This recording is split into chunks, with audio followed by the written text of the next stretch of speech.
Show, and it's a little creepy, so I'm gonna go ahead and warn you. So where I was standing at Mississippi Nights, they had the back door open, and I could see directly into your tour bus. Okay. And I saw you. This is like right before you guys are going on, and I hadn't ever seen you before till this night.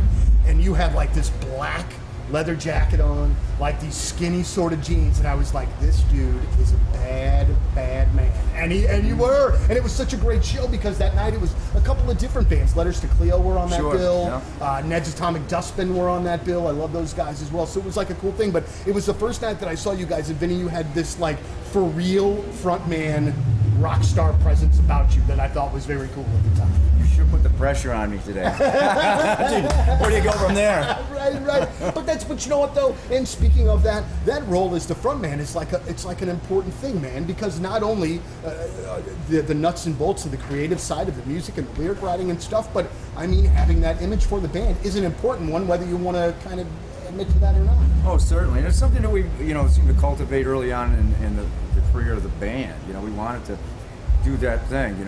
We revere rock and roll, and I mean, it almost sounds like I'm just copying Elvis on his '68 comeback. You know what I mean? You can't reinvent the wheel. You know what I mean? It's like that's pretty much it. Right. I think it's also funny too when you guys say, "Hey, I'm just ripping Elvis. That's all I'm doing." Or you know what I mean? Like when you have another artist that come by, like, "Yeah, well, I'm not that cool. I just got it from this guy." I think it's funny when you guys are the first ones to admit that. I mean, it's like that's the gold standard, man. Yeah. You look all the way back, even to the Ed Sullivan years. There's reruns on TV these days all over the place, and you look at that and you're reminded of how cool it was. And to me, like I go, it doesn't get much better than that, and that's why you influence just generations and generations of groups.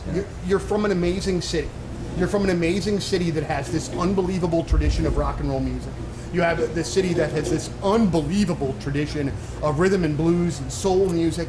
How did that all come together for you as you guys as musicians? Because again, that is a best of all of those world situations, not just good bands, like the best of the best bands. It's funny you bring it up. We were talking about, Andy and I were talking about the Aretha Franklin's funeral. Sure. And of course, Andy, you spotted who was the backup singer gal in that band? Sandra, yeah. Right. She sings backups for her. She sang them, but yeah.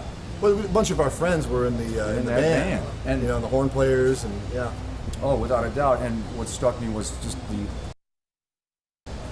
incredible group that they had there. Not to mention the choir. I just go, those are, like Andy said, a lot of those guys are our friends. Yeah. And what a great talent pool, man. Yeah. Absolutely, but I bet you as you're coming up, that only makes you guys better with that kind of deep talent pool. You would hope, but 2 or 3 vodkas in, I'm not too sure. Now, last new album from you guys was 2016-ish. Yeah. So can I assume that you're probably putting together or working towards something new now? Or are you kind of always working, or how does that go when it comes to new material? Tell Donnie about the remix of Broke. Yeah, like there's we're always working on new stuff. Everyone, Vinny's always writing. He's real prolific. But we're taking one of the songs from that record called Broken and stripping it down, doing a completely different acoustic version. Because this is like, we love the version, but we're like, what if it was done with cellos and sort of this acoustic, whatever. So we shot some video. We're going to try to throw that together and see how it turns out. Very good. It's always nice how some of those songs have a whole nother life that maybe you don't intend for them to have when you give birth to them, And women love cellos. Who would have known? Who would have known? Cello. Well, you know what? On that note, I think as George Costanza says, we're leaving on the high note here, everybody. Sponge backstage, way back Pointfest. Thank you, gentlemen, very much. Thanks, man. All right, very good. That was awesome. Thank you, guys.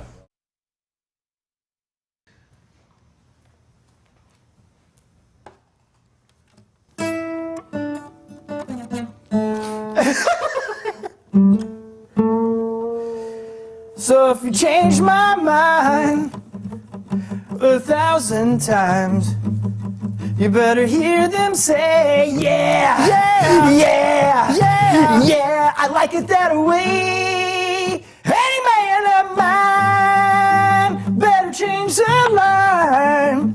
He better squeeze and a please and a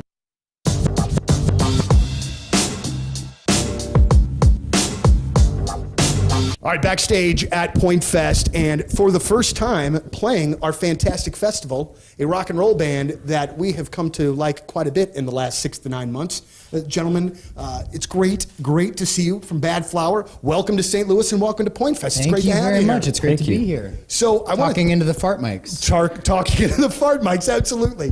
The first thing that I just want to like kind of cut straight to it. The song "Promise Me" we're playing right now, Oh, cool, and I good. love it. Thank you. Like, I absolutely love it. When we play it, I honestly feel like it jumps out of the speakers and just, I don't know, man, I think it just sounds great, but it definitely sounds different than the first 2 singles before it. I'm assuming that was a purposeful move on you guys' part. I think if it was up to me, Promise Me would have been the first single.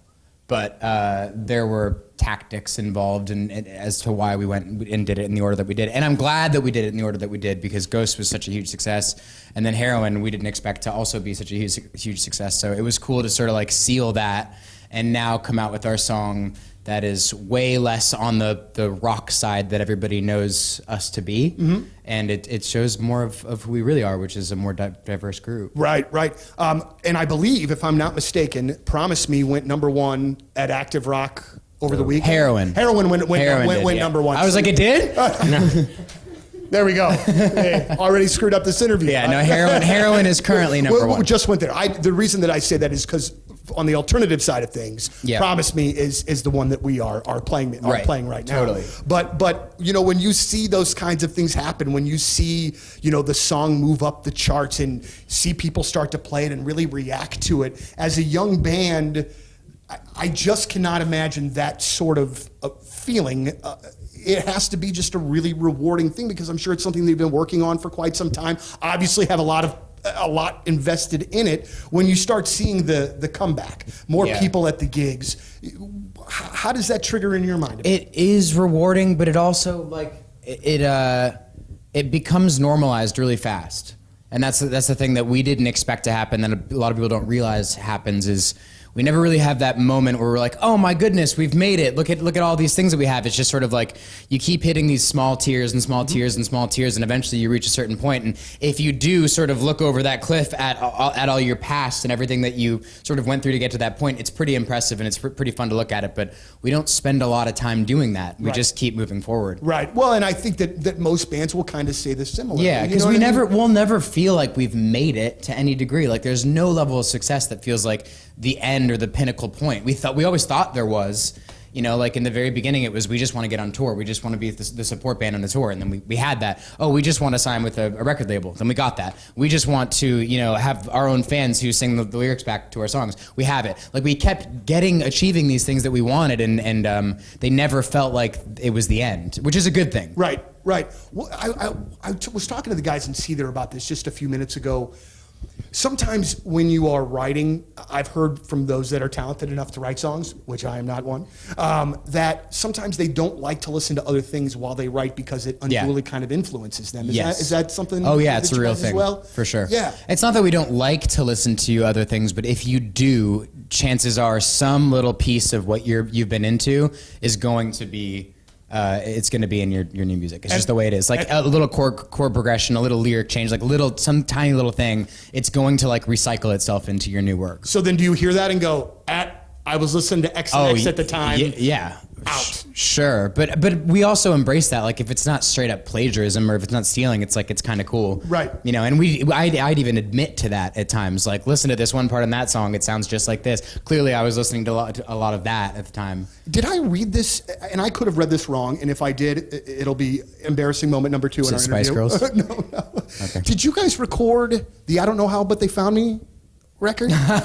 No, not the record. A Choke? I mixed the song. Okay. And I recorded the drums in our house. Oh, okay. The same place where we recorded Heroin, which is also on the radio. Yeah, I just tweeted that. That's because okay. Ryan was texting me and he's like, "Dude, how cool is it that the song that I recorded in your kitchen is on the radio right now. And I was like, oh, I don't even think you realize, but the same kitchen, we recorded our song and it's #1 on the radio right now. And it's kind of cool. There's It was on my drum set too. 2 songs. Did he use your kit? I'm pretty sure he used the. Oh, he did. the Yeah, toms. yeah. He used his snare. But That's right. That's right. I saw those guys 2 weeks ago for the first time. Yeah. It was great. incredible. Yeah, they're such a good band. I mean, it was, and I'm not here to talk about another band. Oh, I'm no, talking it's- about your it's- band, you I know? don't care. But like, it was one of those things where like, where you feel like you're watching something before it gets really big. And I have heard people say that very same thing about seeing you guys, not only here today, but in past, or in people that have seen you like in industry things that started last year were like, you got to check out this band Bad Flower, Right. because Cool. they're right on the cusp of,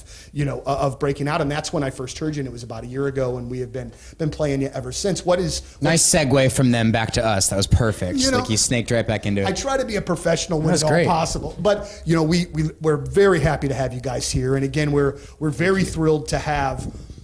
One of the things I like, and I feel like the station is very successful when there's all kinds of different types of alternative on the radio station. Right. And I think that you guys are very unique in what you do, and we're very thankful to have you here today, and Oh, look forward thank you. to continued Thank you. success, and really hope we can get you back here maybe for Christmas or something along those lines. Sure. I mean, Yeah. there's booking Christmas. agents and things. Send all the right emails to the right people, and That's you can right. make it happen. Yeah. I don't do those emails. I don't do them either. All right, good. It's the gentleman from Bad Flower backstage at Pointfest. Thank you guys very much. Thank you. That was great. Thanks.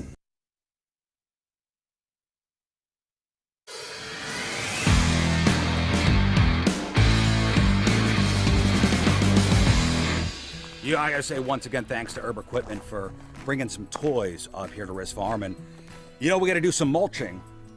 So Mike and Chad here brought a tractor with them. And check this out. It says Captain Riz on the side. All right, so we're gonna use this to get the mulch from and it's gonna go into the trailer. So I don't know how to use this thing. So who's gonna show me how to operate this fine piece of machinery? I got you covered, Riz. This is a 3046R John Deere 46 horsepower tractor.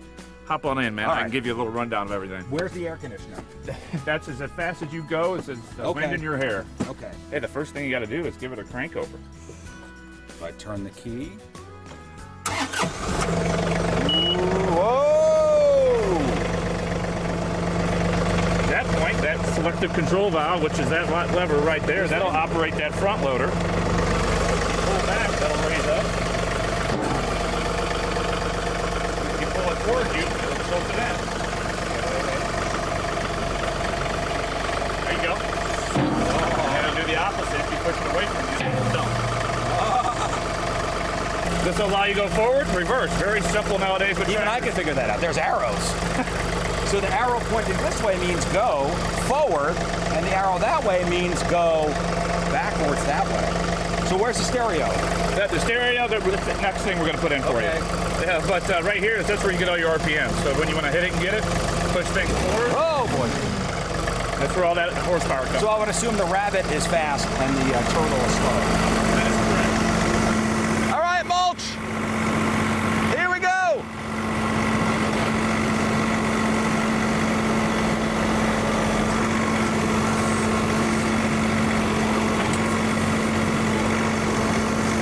Yeah, baby.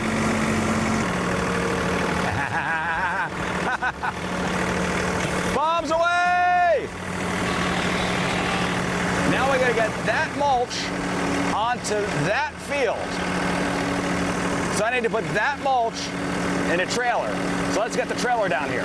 All right, so I need to hook this onto that. Thank God I have Chad and Mike here from Herb to help me out. So I'm gonna back up, and then you guys help me hook the trailer up to the tractor. Absolutely. Okay. Let's do it. All right. To the field. Not that one.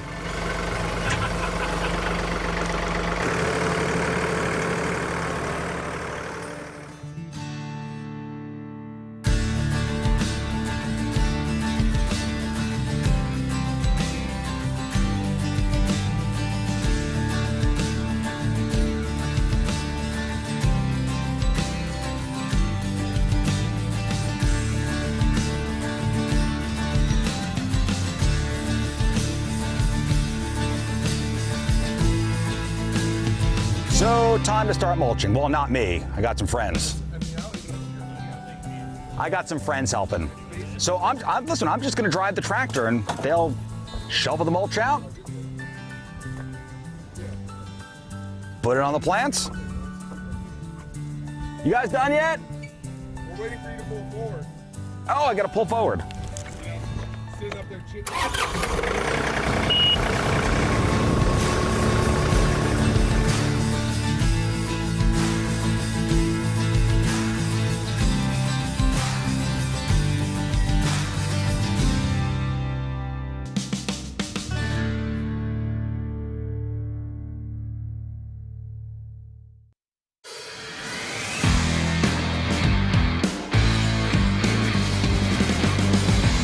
All right, guys, welcome back to the farm. So it's a Sunday, and we got a whole crew here doing stuff. We're going to work in the field today. So this will be the final episode of the farm series for now, but I'm sure we'll return back to the farm at some point.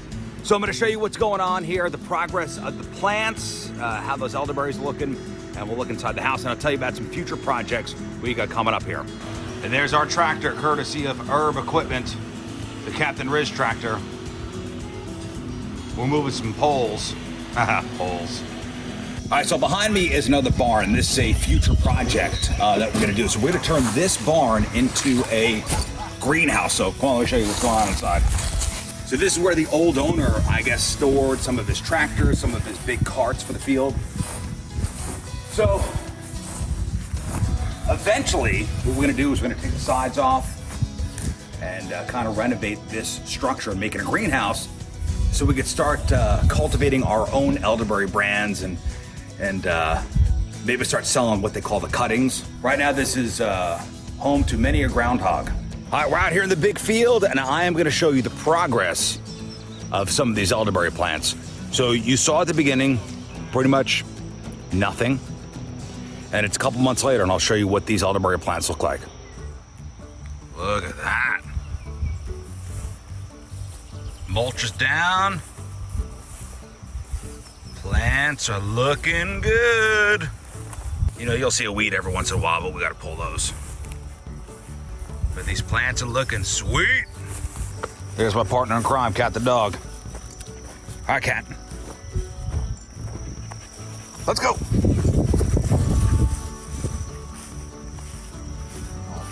Cat is the consummate farm dog. And there's new dog. Come on, Maggie, Cat, let's go.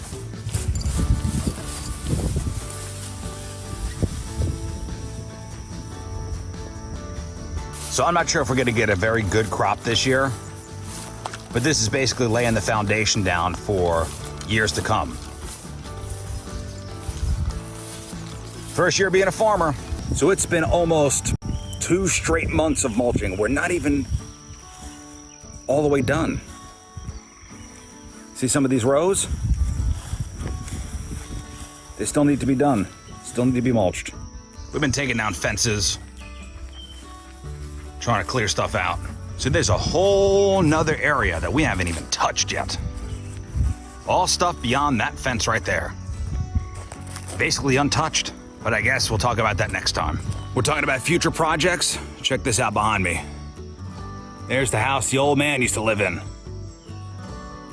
So we're not sure what we're gonna do with it yet. It's got no running water, no plumbing. Pretty much uninhabitable. Still a cool building, been here a long time. So we gotta figure out what to do with it. Here's one thing we're gonna keep. Just a random, in the middle of nowhere, dinner bell. So there's one more building I want to show you guys. This is behind me, the calf birthing barn. So let's go, we're gonna open it up and hopefully not get stung by a wasp. So it's a little dark in here, so hopefully you guys can see what's going on, but take a look inside there. So there's stalls on the left and right, and the calves would be born in here. And if you could see on the trusses over here, a lot of wasp nests. So I don't know if I want to go in there, but of course you got to keep your equipment clean, so I got to give the old John Deere tractor a shower.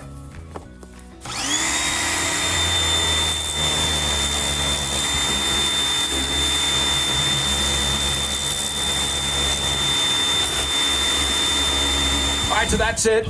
You've seen most of the farm. There's a lot of work still to do, and there's still a lot more to show you guys, but maybe the next series of videos. Big thanks to Herb Equipment, big thanks to Colonel Landscaping, and we'll see you guys next time on the farm. Thank you.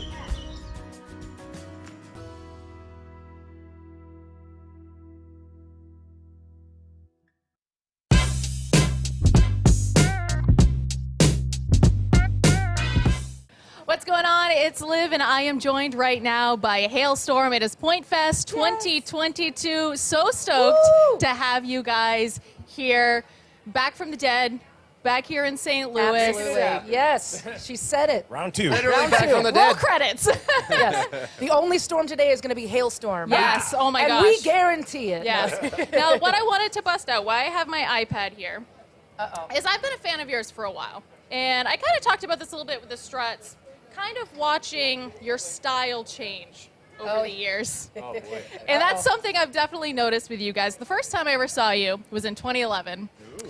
And I don't know if the camera will be able to pick this up too much, but I got Lizzie here Oh, yes. This is wearing a white corset, like an American flag bra. American flag bra that I sewed myself. Thank you very much. And then think like polka Hot dot. Topic skirt, fishnets. Yeah, you're not going to be able to see this, but I'm, yes. Hot Topic was so hot back This then. was, what is it, 2011? Yeah, 2010 and 2011 were, I feel like I couldn't decide. Okay. So I just wore everything. Like, do I want a corset? Do I want boots? Do I want leggings? Yes. Do I to want a all of skirt? it. Do I want to wear my bra on the outside? Absolutely. Yes. Incredible. So, like, you know, being able to watch you guys change, and RJ have some pictures of you. You had like long I look the purple same, right? hair. Yeah, I'm totally the same. Totally the same. So, as you guys, you know, grow as a band, like, are those conscious decisions to change the style, or do you think it just kind of happens with just maturing? Yeah, well, As a I wouldn't say maturity. We can definitely take that off the table. But I think it's just the natural evolution of things. I feel like every couple tours feels like a different lifetime, so you almost Sure. have to like evolve. And so, and obviously, like, I have a lot of really awesome rock star friends, and so sometimes we'll play a show, be like, oh, I think I could pull that off. Where do I find that on the internet? Like, Yeah. you know, get it somewhere. So Josh's style is the only one that's matured. Josh is very consistent, I think. yes. Yeah, fair. I've made some bad choices. Our lighting designer gave you a great compliment. He said, Josh doesn't just throw on clothes, he dresses. Ooh, That's I true. like that. I Yes. like With that. purpose. Clothes. Yes. So, Back from the Dead is out. How different would this latest release have been had it not been for the pandemic? It would be a totally, completely different record. Wouldn't have happened. Yeah, or like it wouldn't that. have or it wouldn't have happened, especially in the way that it was. Back from the Dead is really a true depiction of that journey that we were going through. And Yeah. the craziest moment was we were all listening to the final mixes, and we're like, guys, I think we made a heavy record. We weren't really intending on doing that, but we didn't have a stage to lay any of those emotions out on. We Sure. didn't have the camaraderie we do with other bands. We weren't seeing live music, so we had to lay it out there somewhere. So Sure. yeah, it would have been completely Sure. different. It is heavy, but it still has all the elements, I think, of a Hailstorm album. Like, I can turn on a Hailstorm album, and I can get the feels, I can get horny, and I can get angry, and, like, all the emotions are in there. So that's a solid night. That's a solid It night. really is. You hit all the points on there. I'm sad, I'm angry, I'm horny. What to do? We're gonna have to write some songs about being hungry too, because then we There get you the go. full array of, you know. And then you guys can retire, and you've covered it all, you've done it all. But I really think you guys are one of the busiest bands, I think, going right now, because you tour like nobody else. Do you feel like the pandemic was good in that it gave you time to just be? I think in some ways, for me, I have a very hard time sitting still. Uh-huh. But whereas with Josh has a family and he has 2 kids, so we got to actually spend like quality time. Yeah. You know, RJ got a new girlfriend. Right before the pandemic hit, and that's There you go. still surviving. So you know, it was a challenge in both ways. We tried Okay. to keep ourselves busy, but now there's just this renewed sense of like living in the now and being so appreciative that we actually have a show. Yeah. You know. Yes. Yeah, we just played this festival a few days ago in Kentucky, and like the party afterward was, I was saying, like, oh, we were hanging with Amy and like all of our old buddies that we haven't seen, and some of them we haven't seen in years, and it felt like 2019 again. We're like, oh my God, think we're officially back. Yeah, we're back. Yeah, Those we're seeing all our moments. people. Yeah, so Those it's moments beautiful. are amazing. And I actually just saw you guys with your tour with the Pretty Reckless and the Warning and Lilith Czar. And what a girl power lineup. Oh, like, hell yeah. Hell yeah. Is that fun for you? Oh, absolutely. To be able to do that? I'm in you know, we're in an amazing position right now where we're able to kind of like cherry pick who we want to go out with us. So as soon as like the gates open, I'm like, all right, I want these guys. And then selfishly for myself, I want to hang out with some girl rockers too. You know, like we have a very different path. Like I love hanging out with all my boys and all. Like I'm so happy to be out here with Papa Roach right now and Highly Suspect. They're my boys, but They different. They get me, but they don't get me the way like Amy or Taylor does. Sure. You know, we have some deep talks, you know, over a bottle of wine every now and then, you know. So yeah, I don't know. It is fun, and then also, like, for myself, I'm in a position where I'm able to kind of push out the young talent too, like the young girls that are inspiring me, and like just give them a platform to do their thing. So yeah, it's selfish on my part, but I love it. It is, but at the same time, like it was because of you guys that I learned about Dorothy. Oh, and fell head over heels in love with her, and then through her, I discovered the Struts. So I'm like, this brilliant domino effect. So that's amazing that you do that. So to wrap up, I do want to talk about an unofficial fifth member of the band, RJ, the Big Sticks. Yes. Fifth and sixth members of the band. Yes. Got two. How did that start? Sorry. Okay, so that was started as a gag that we did at one show when we first kind of started playing shows, you know, on our first album cycle. We were like, well, we need to do, we can't afford pyro, we can't afford a light show, so what can we do to make our show different? And we had like big stacks of amps, we had the trash can thing that we did, and then we had the big sticks, so it was like, why not? Well, okay, and it kind of just caught on, and now we have to do it. Yes. So Big Sister remembers it differently. Oh. We had his very first pair of big sticks was from a super fan that was kind of following us around in the club circuit. Like we weren't signed or anything yet. And this super fan had gotten it from a Chuck E. Cheese that was closing down. He was a franchise owner, yeah. Yeah, and so he was like, hey, can I take that for my buddy RJ? He's this young drummer. And so he gives it to RJ. You think they ever get freaky with those animatronic animals? No, you never know. You know, everyone's got their thing. But he gave it to him thinking RJ's going to hang him up in his room or something. It's like, no, he busted him out first show during his drum solo, and it hasn't been the same ever since. Yeah, amazing. So we'll expect the Big Sticks later on tonight. Hailstorm, love you guys to pieces. Love you too. Thanks so much for coming out. Big part of Pointfest 2022, finally. And here's to Jeff. Jeff. Here's to Jeff.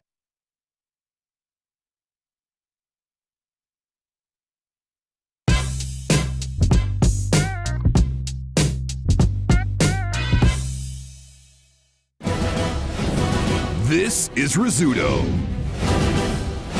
Not only is he rich, but he also has a lot of money. And he's looking to invest in the next big idea. Hi, my name is Riz, and I have a lot of money. I mean, almost too much money. So I'm looking to invest, and I've asked the fellas to come on down to my office and pitch me their ideas.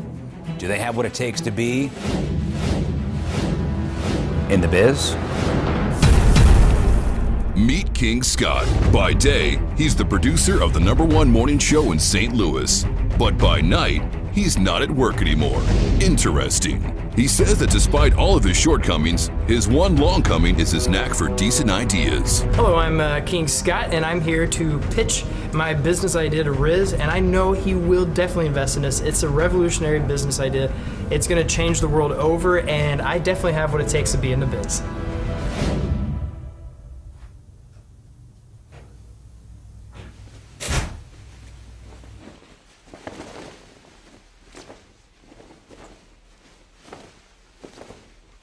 Sorry.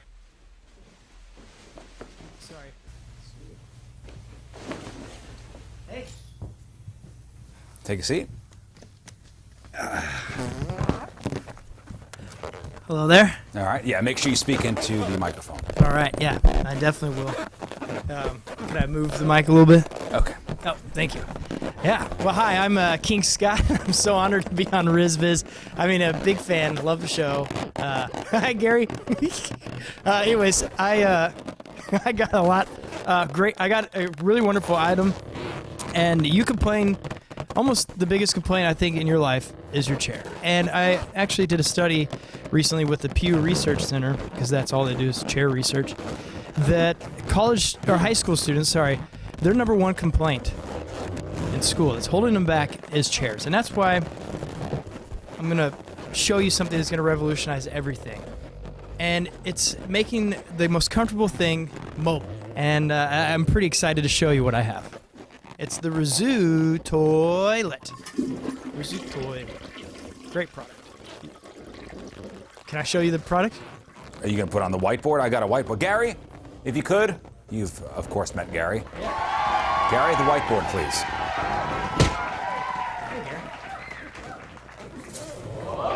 Hey, Gary. Thank you, Gary.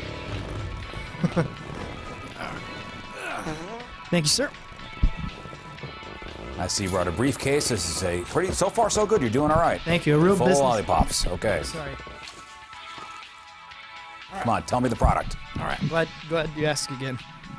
So with the pitch here, hold on a second. Got a lot of. Hold on a second. All right. So here's the pitch. It's a bag, and it's gonna go with you everywhere. But it's this a is chair. not going well. Just so you know. It gets better. All right. So here's the bag, and it's a modern design. A seat belt. So it's this cushion here. Kind of inflated ass gasket. Sorry. This right here is a bowl, and it will also, if you need to, take care of business. First of all, that looks like an upside-down helmet. This will snap around this so you can... So it's like a modesty cloak. Yes. Fork and spoon. So you don't have to worry about toilet paper, and you just apply, and this is patent pending. I believe that's a butt plug. Oh, yeah. It feels amazing. A charge station, so underneath the seat also. Will it not just go on my leg? You can discreetly excrete, is what I call it. This is a terrible idea. But patent pending. So this is I don't know anybody that would ever invest in this. Yeah, but you airplane. It's first of all, it's disgusting, and I'm actually offended that you would name something like this after me. To be honest with you, I'm not only disgusted, but I'm disappointed. It's Italian. This pitch did not go well. I'm just going to be flat out honest with you. It was from the beginning. It was terrible. I mean, you saw the numbers. No, I've seen the numbers. They mean nothing. Hey, sleep on it. I think you'll be calling me tomorrow. I'll give you my number. I think I made my decision. Oh, okay. It's a solid no for me. So take your papers and take your briefcase full of lollipops. And Gary, if you could help him, please. Thank you for your time, sir.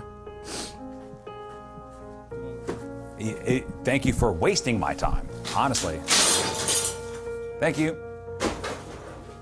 And take the papers too. He certainly does not have what it takes to be in the biz. Okay. Hey there. Yeah, no, I realize now. Okay, so he was really caught up on you could just go to the bathroom outside in the woods, which I get that now. But the discreet sheet shouldn't be to cover yourself up. It should be a tent. So I'm gonna go buy this now. I'll just get the tent. I'll make it a tent instead of the discreet sheet, and in that way you have everything in one bag. So I know I got what I'm thinking of this.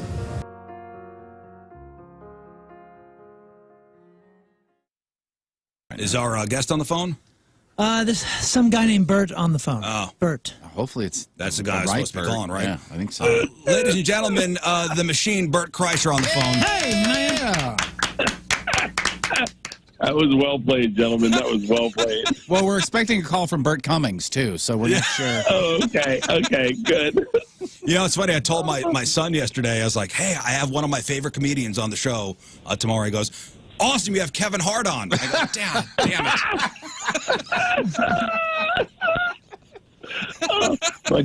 My daughters and I saw Jumanji, the first one, for the first time, and I was like, I got out and I was like, God, I want to like text Kevin and tell him how great that movie was. And they're like, Kevin who? I said, Kevin Hart. And they go, you know Kevin Hart? And I was like, yeah. And they're like, Dad, come on, you don't have to lie to us. I was like, no, I know Kevin Hart. They're like, Dad, how would he know a guy like you? I I was like, you know, he's a comedian, right? And they're like, yeah, but he does like big shows. I'm like, oh my God. Do your kids think you're cool? No, not at all. Not even remotely. Not even remotely. Really? So, I mean, you have a lot of very famous friends, and they're not impressed?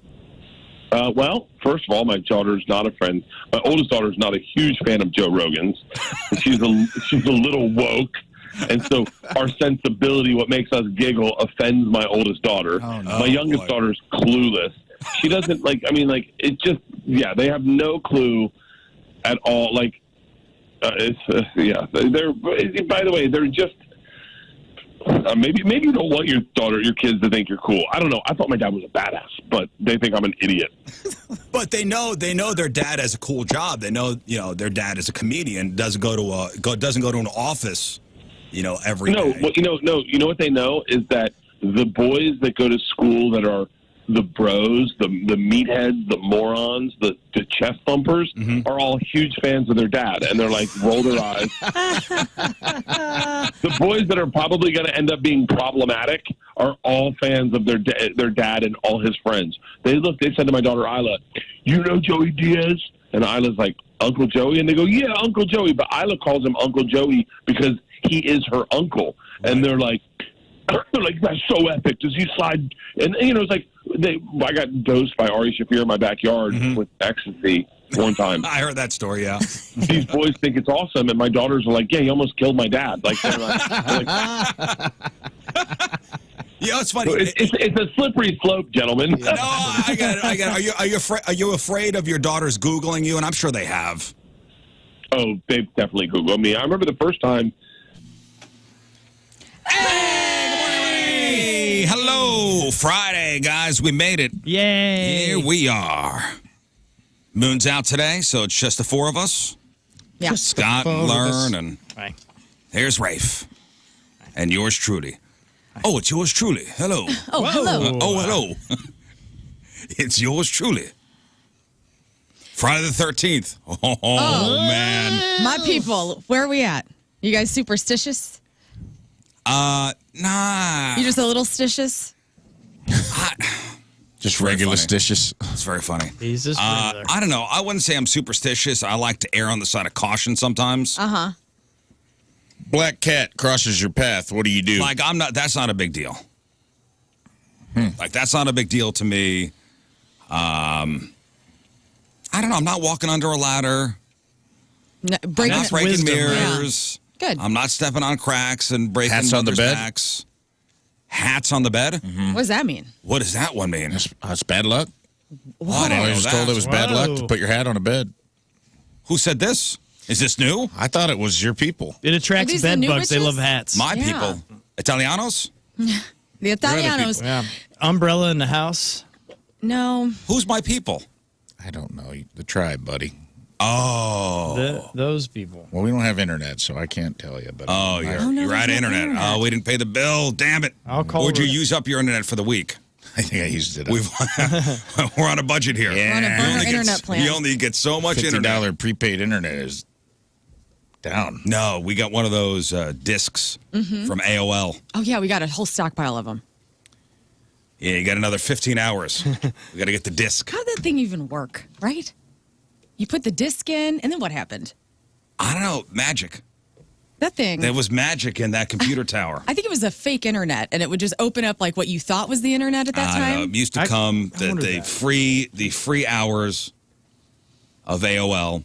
What would you get? Like 100 free hours or something with every disc. But it started increasing, so it got like really cool. It's maybe 1,000. You know? Right. It's just like, dang. But that would be almost half a download of a song if you had 1,000 hours. That's wild to even think. Like back then, you actually had a clock ticking. Yeah.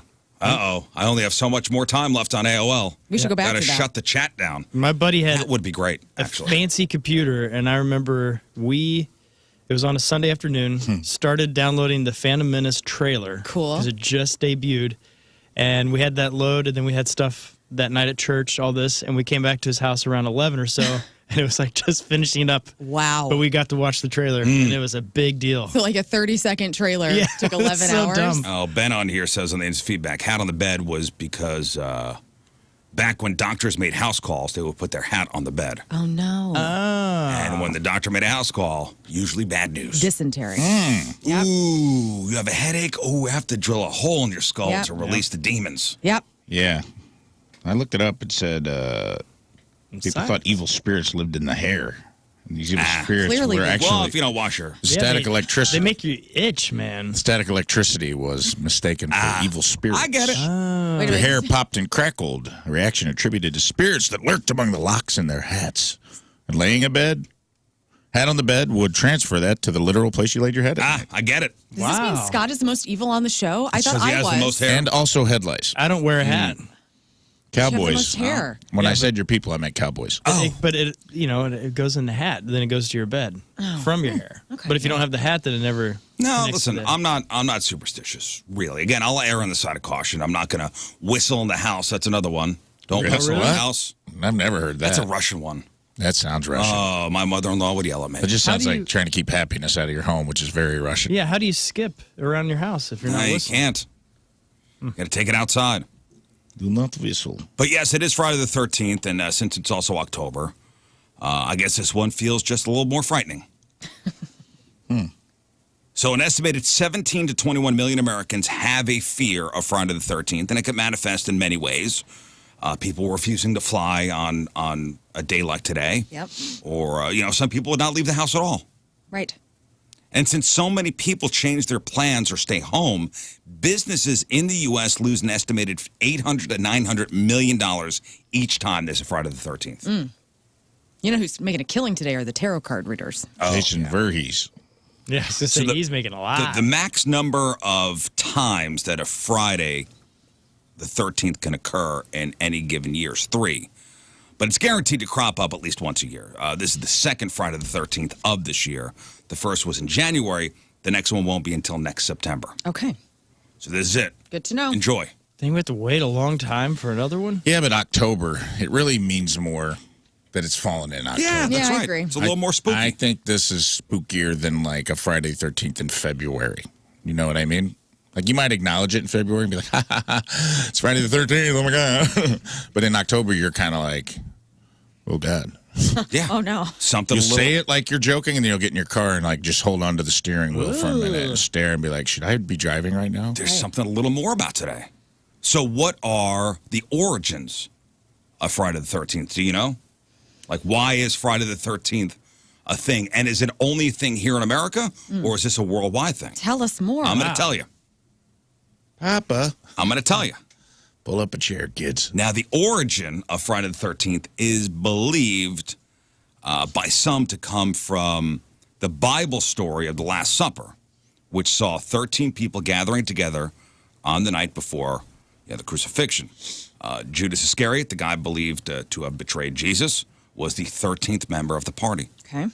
Friday is also believed to be the day that Adam and Eve ate the forbidden fruit in the Garden of Eden, and the day that Cain murdered his brother Abel, and also the day Noah's Ark set sail in the Great Flood, You guys, I have an apple in my purse. and the day the Temple of Solomon was toppled. Evil temptress. It's all coming together. Away guys. with ye. Together. It's also suggested that the superstition comes from an incident that took place on Friday the 13th in 1307 when Philip IV of France arrested hundreds of the Knights Templar. This is crazy.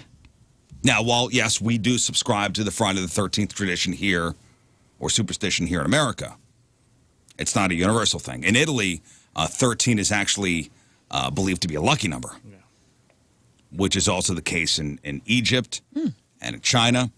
Friday the 17th, rather than the 13th, is bad luck in Italy.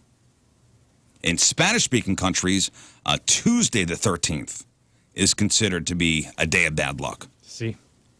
Tuesday. Tuesdays. Terrible day. Tuesday the 13th considered a day of bad luck occurring on months that start on a Thursday. So there's a couple different variables there. Oh, okay.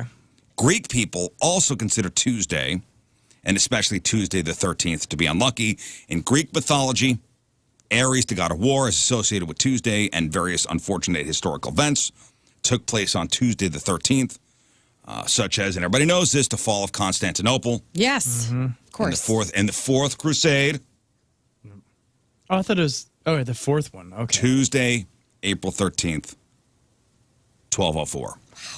Elsewhere, you know, Taylor Swift Loves 13. loves 13. That's why her special's out today. Or not special, but movie. Her movie's out today. Yeah. On the 13th.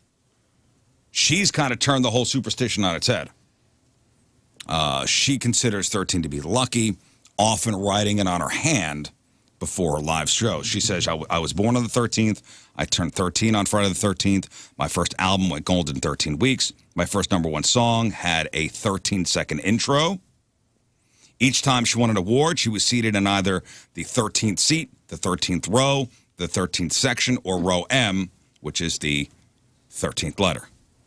Cool. She says, basically, whenever a 13 comes up in my life, it is a good thing. Do you have a lucky number, Riz? No. I do. 16 is my number. Can I borrow it? Is Yes. it? Why? It's like an old, one of my good friends growing up, his basketball jersey was 16.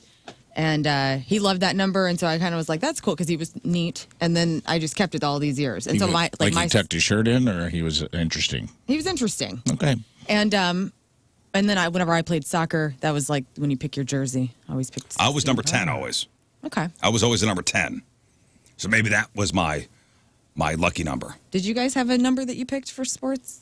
For the longest time, it was 33. And then, but yeah, I don't know. Now I usually go with either double zeros or 99. Cool. Sorry, I blacked out when you said you played soccer. Yes. Or Why is that non-sports. She's never mentioned this before. It was a forward.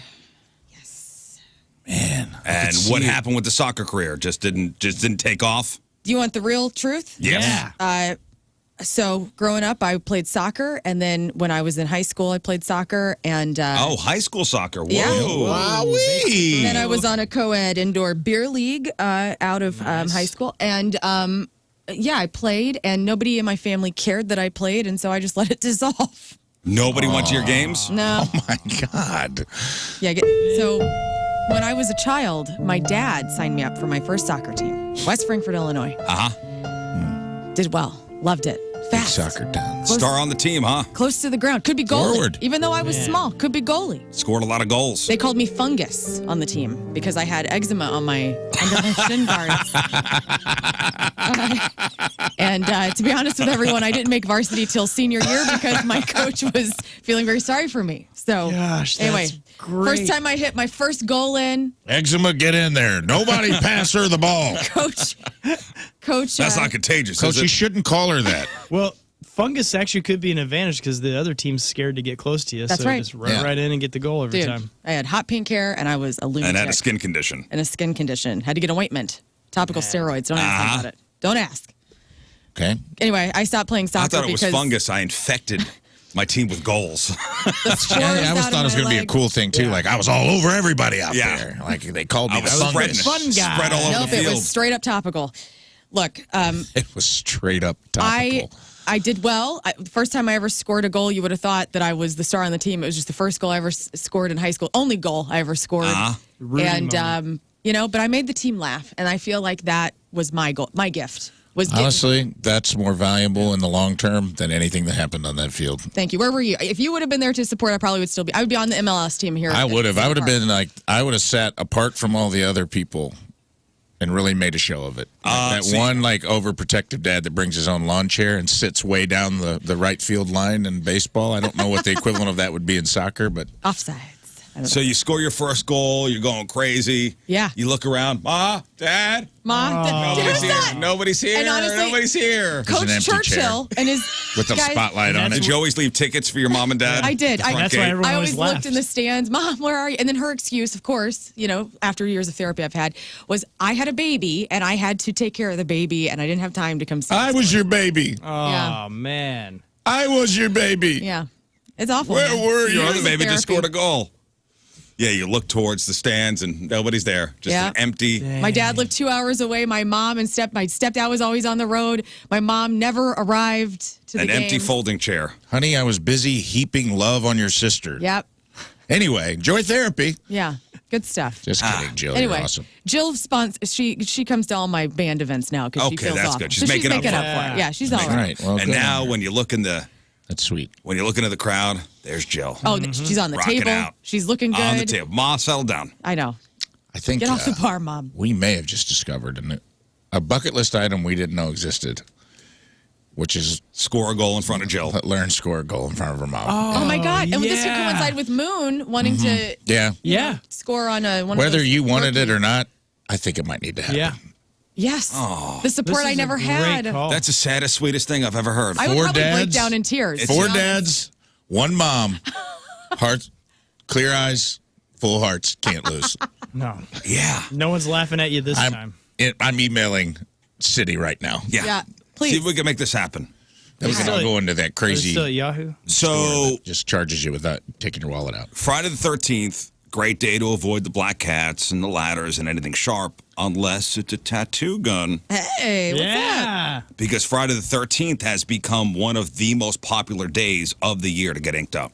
Interesting. It's like this is like Black Friday for tattoo artists, and it's supposed to be good luck to get a tattoo on Friday the 13th. Getting, of course, the number 13 is especially popular. Or, I don't know. Sounds kind of dumb to me, but okay. Yeah. Okay, whatever. All right, whatever. It's your money. All right. So tattoo shops all over the country have deals. Some of them do it like rapid fire, where you line up, pick from a preset menu of simple designs, and the tattoo artists fly through them as fast as possible. Just what you want. A rush job. Yep. Yes. You'll never regret it. So how did it happen? So most sources credit, the name Oliver Peck? Yes. Oliver Peck was married to Kat Von D and a judge on that show, Ink Master, for 9 seasons. So he organized a marathon tattoo session in Dallas on Friday the 13th, 1995. Then in 2008, he set a record by doing 415 tattoos of the number 13 in 24 hours. He says he didn't come up with it, though. He just made it an event. Vice did a story about it in 2017, and Google searches for Friday the 13th tattoos skyrocketed. So now the same thing happens every Friday the 13th. So go forth and be inked. I was thinking about getting tattooed this weekend. Like, Tim and I are just having a no-plan weekend. And sometimes when I have, no plans, my mind starts going oh, what kind of fun do we want to have? And I was actually thinking about it. So it's interesting that today is one of the more popular days. I need to get a tattoo finished. Do you? Yeah. You should go. The second nipple? No, I'm supposed to get the nipple covered up. What? I'll put a little bra on it. Why are you getting it covered up? Because it's a nipple? Come on, man. Well, You and I my are so special nipple here. punishment tattoo, Yeah. Isn't that a great I memory? put it in a spot where it was to be covered up. Oh. But he has one. Yeah, but I don't care about him. Oh. What? Man, I thought we had something special. Yeah. Bonded. So I have the nipple on my arm, Right. which my wife hates to see. She's jealous of your nipple tattoo? It's very off-putting. It's just looking. Are you going to cover it, or are you going to build an entire naked lady No, around it? well, shout out to Steel and Ink Tattoo down in South County. Uh-huh.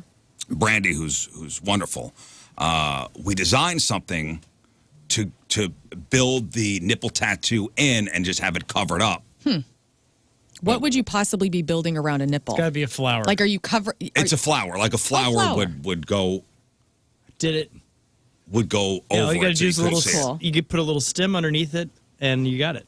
That's all you got to do. So I have a big thing on my arm here. Yeah. That's a muscle.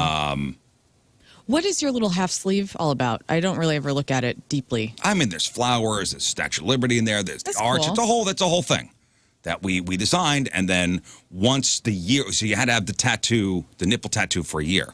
Once the year's up, boom, covered up. Well, we had started this piece, and 5 sessions, 5 hours, 6 hours in the chair at a time. Yeah. And then the pandemic happened. Put it on pause. Put it on pause. And then now I got to go back. Did Jeff also have the nipple? Shout out to Brandy. Who all has the nipple? Just you two? Tony had it. I had it. Yeah. Everybody but Moon? Everybody Moon but won. So, Moon won that particular punishment. So Yeah. Huh.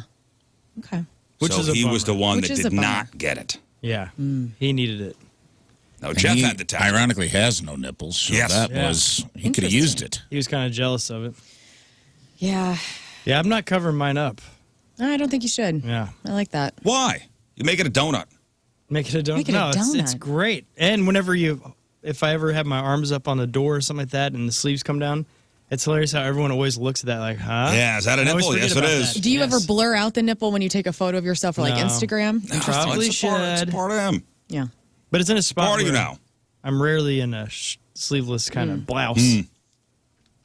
Hey, yesterday was an interesting show. We had the OnlyFans teacher on. I thought we had a great conversation with her. And Learned Steven a lot. Taylor. Yeah. Stephen Taylor, who is the teacher out of Kansas who was fired after joking on TikTok that he lies to students and crop dusts them. And dude, his story went national yesterday afternoon. It absolutely did, and I'm just about to bring that up. Because as I was doing my show prep this morning, awesome, I see the name Stephen Taylor come up in my show prep. And here's the little blurb. A teacher/comedian from Kansas lost his job when he posted a video joking about lying to kids and crop dusting them. And then the little piece I read had a link to the TikTok video from Stephen that ended up getting him fired. And here, I don't think we played it yesterday. Here it is. Teachers, if a student is annoying you, just remember, you can lie. I teach history. I tell my students the wrong stuff all the time when they annoy me. I tell them that Abraham Lincoln invented the car. That's why it's named after him. I tell them Logan Paul and Jake Paul had a great-grandfather named Paul Revere because they don't even know how names work anymore. And I crop dust them. And then I just let it stew. And then I walk away and I go, oh my God, it stinks over there. And then they have to sit with it. And you know what? They can't fire me because they need me too badly. Well, you're fired. And in case your ears are get the out. Yep, basically, that's what happened. Fired. Yeah. It is a bummer. But the cool thing is that TV show, they're already interested in making one about him called Breaking Wind. Interesting. Yeah, about a teacher that needs to make money and... No, we farts on kids, yeah. Farts on kids. I'm going to let that hang out there for a second. Jesse Stinkman. Anyway, well, the true story is, and he told us this yesterday, that he met with the powers that be at the school, and they told him, hey, take it down or you will be fired. Right. And he said, nope, ain't taking it down. That's what he said. And that's actually the way he said it. Yeah.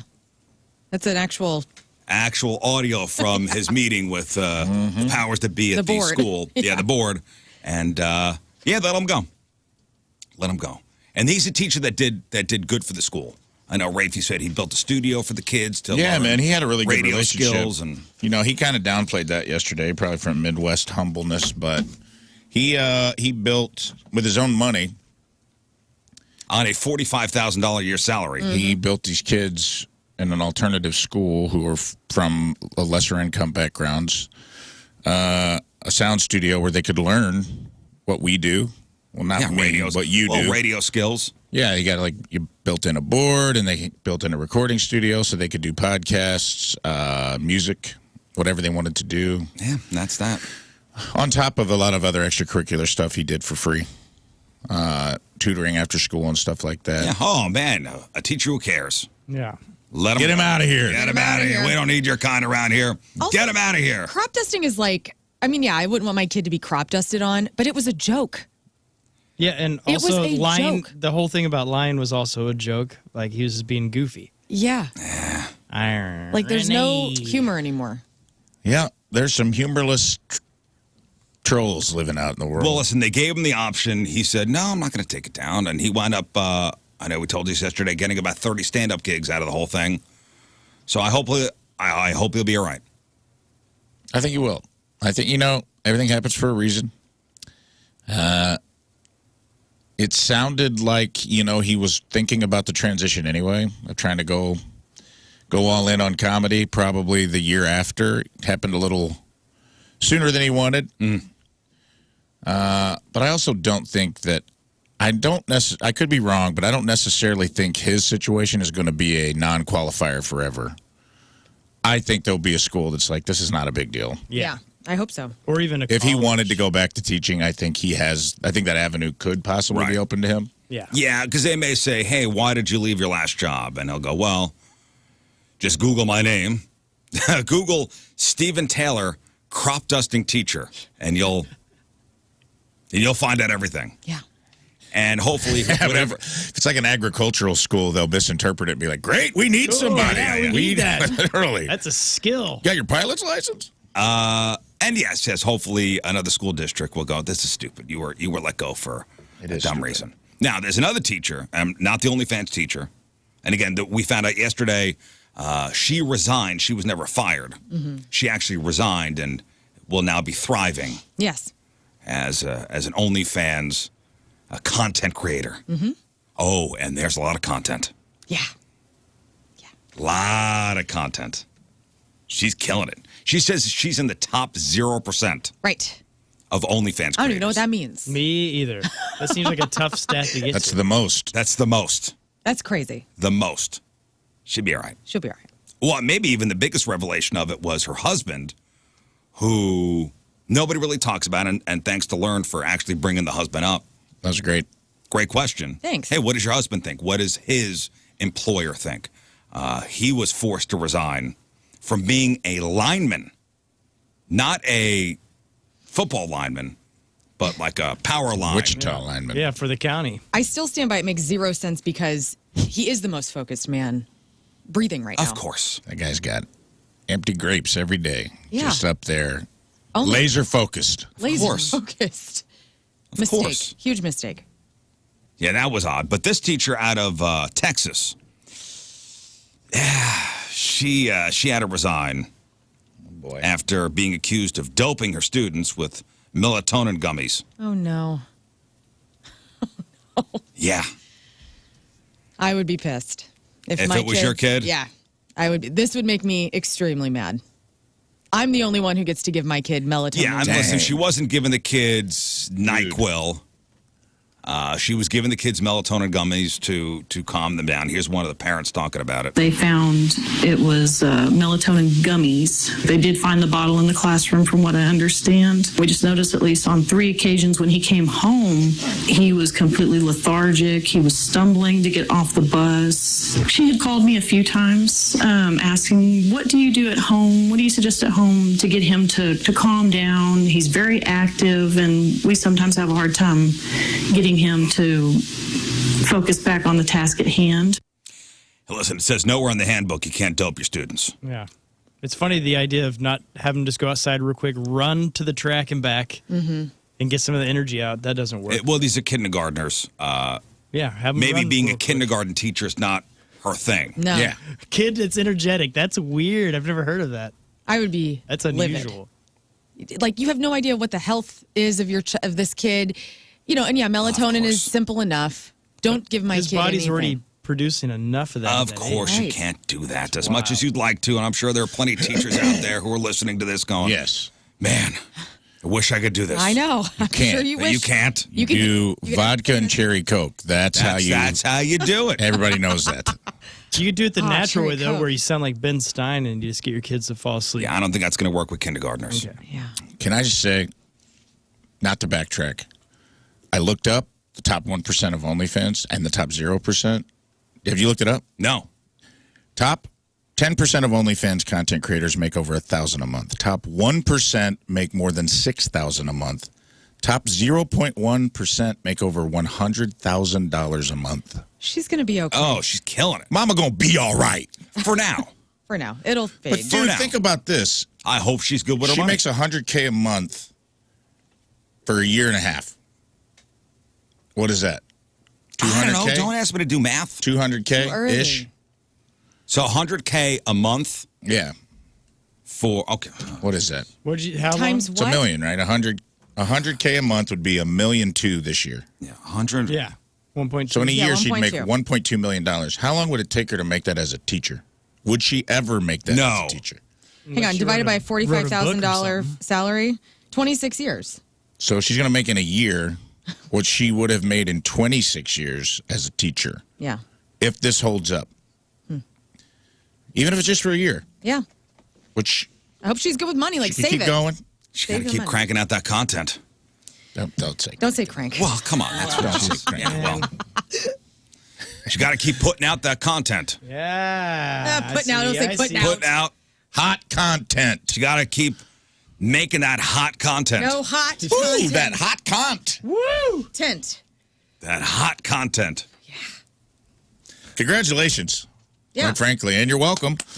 Dude, I Where's our don't want to like break my arm patting us on the back, but we've broken some pretty major stories this week. Oh, yeah. The detective agency Is real. Oh, Scooby-Doo ain't got nothing on us. The 44 incident.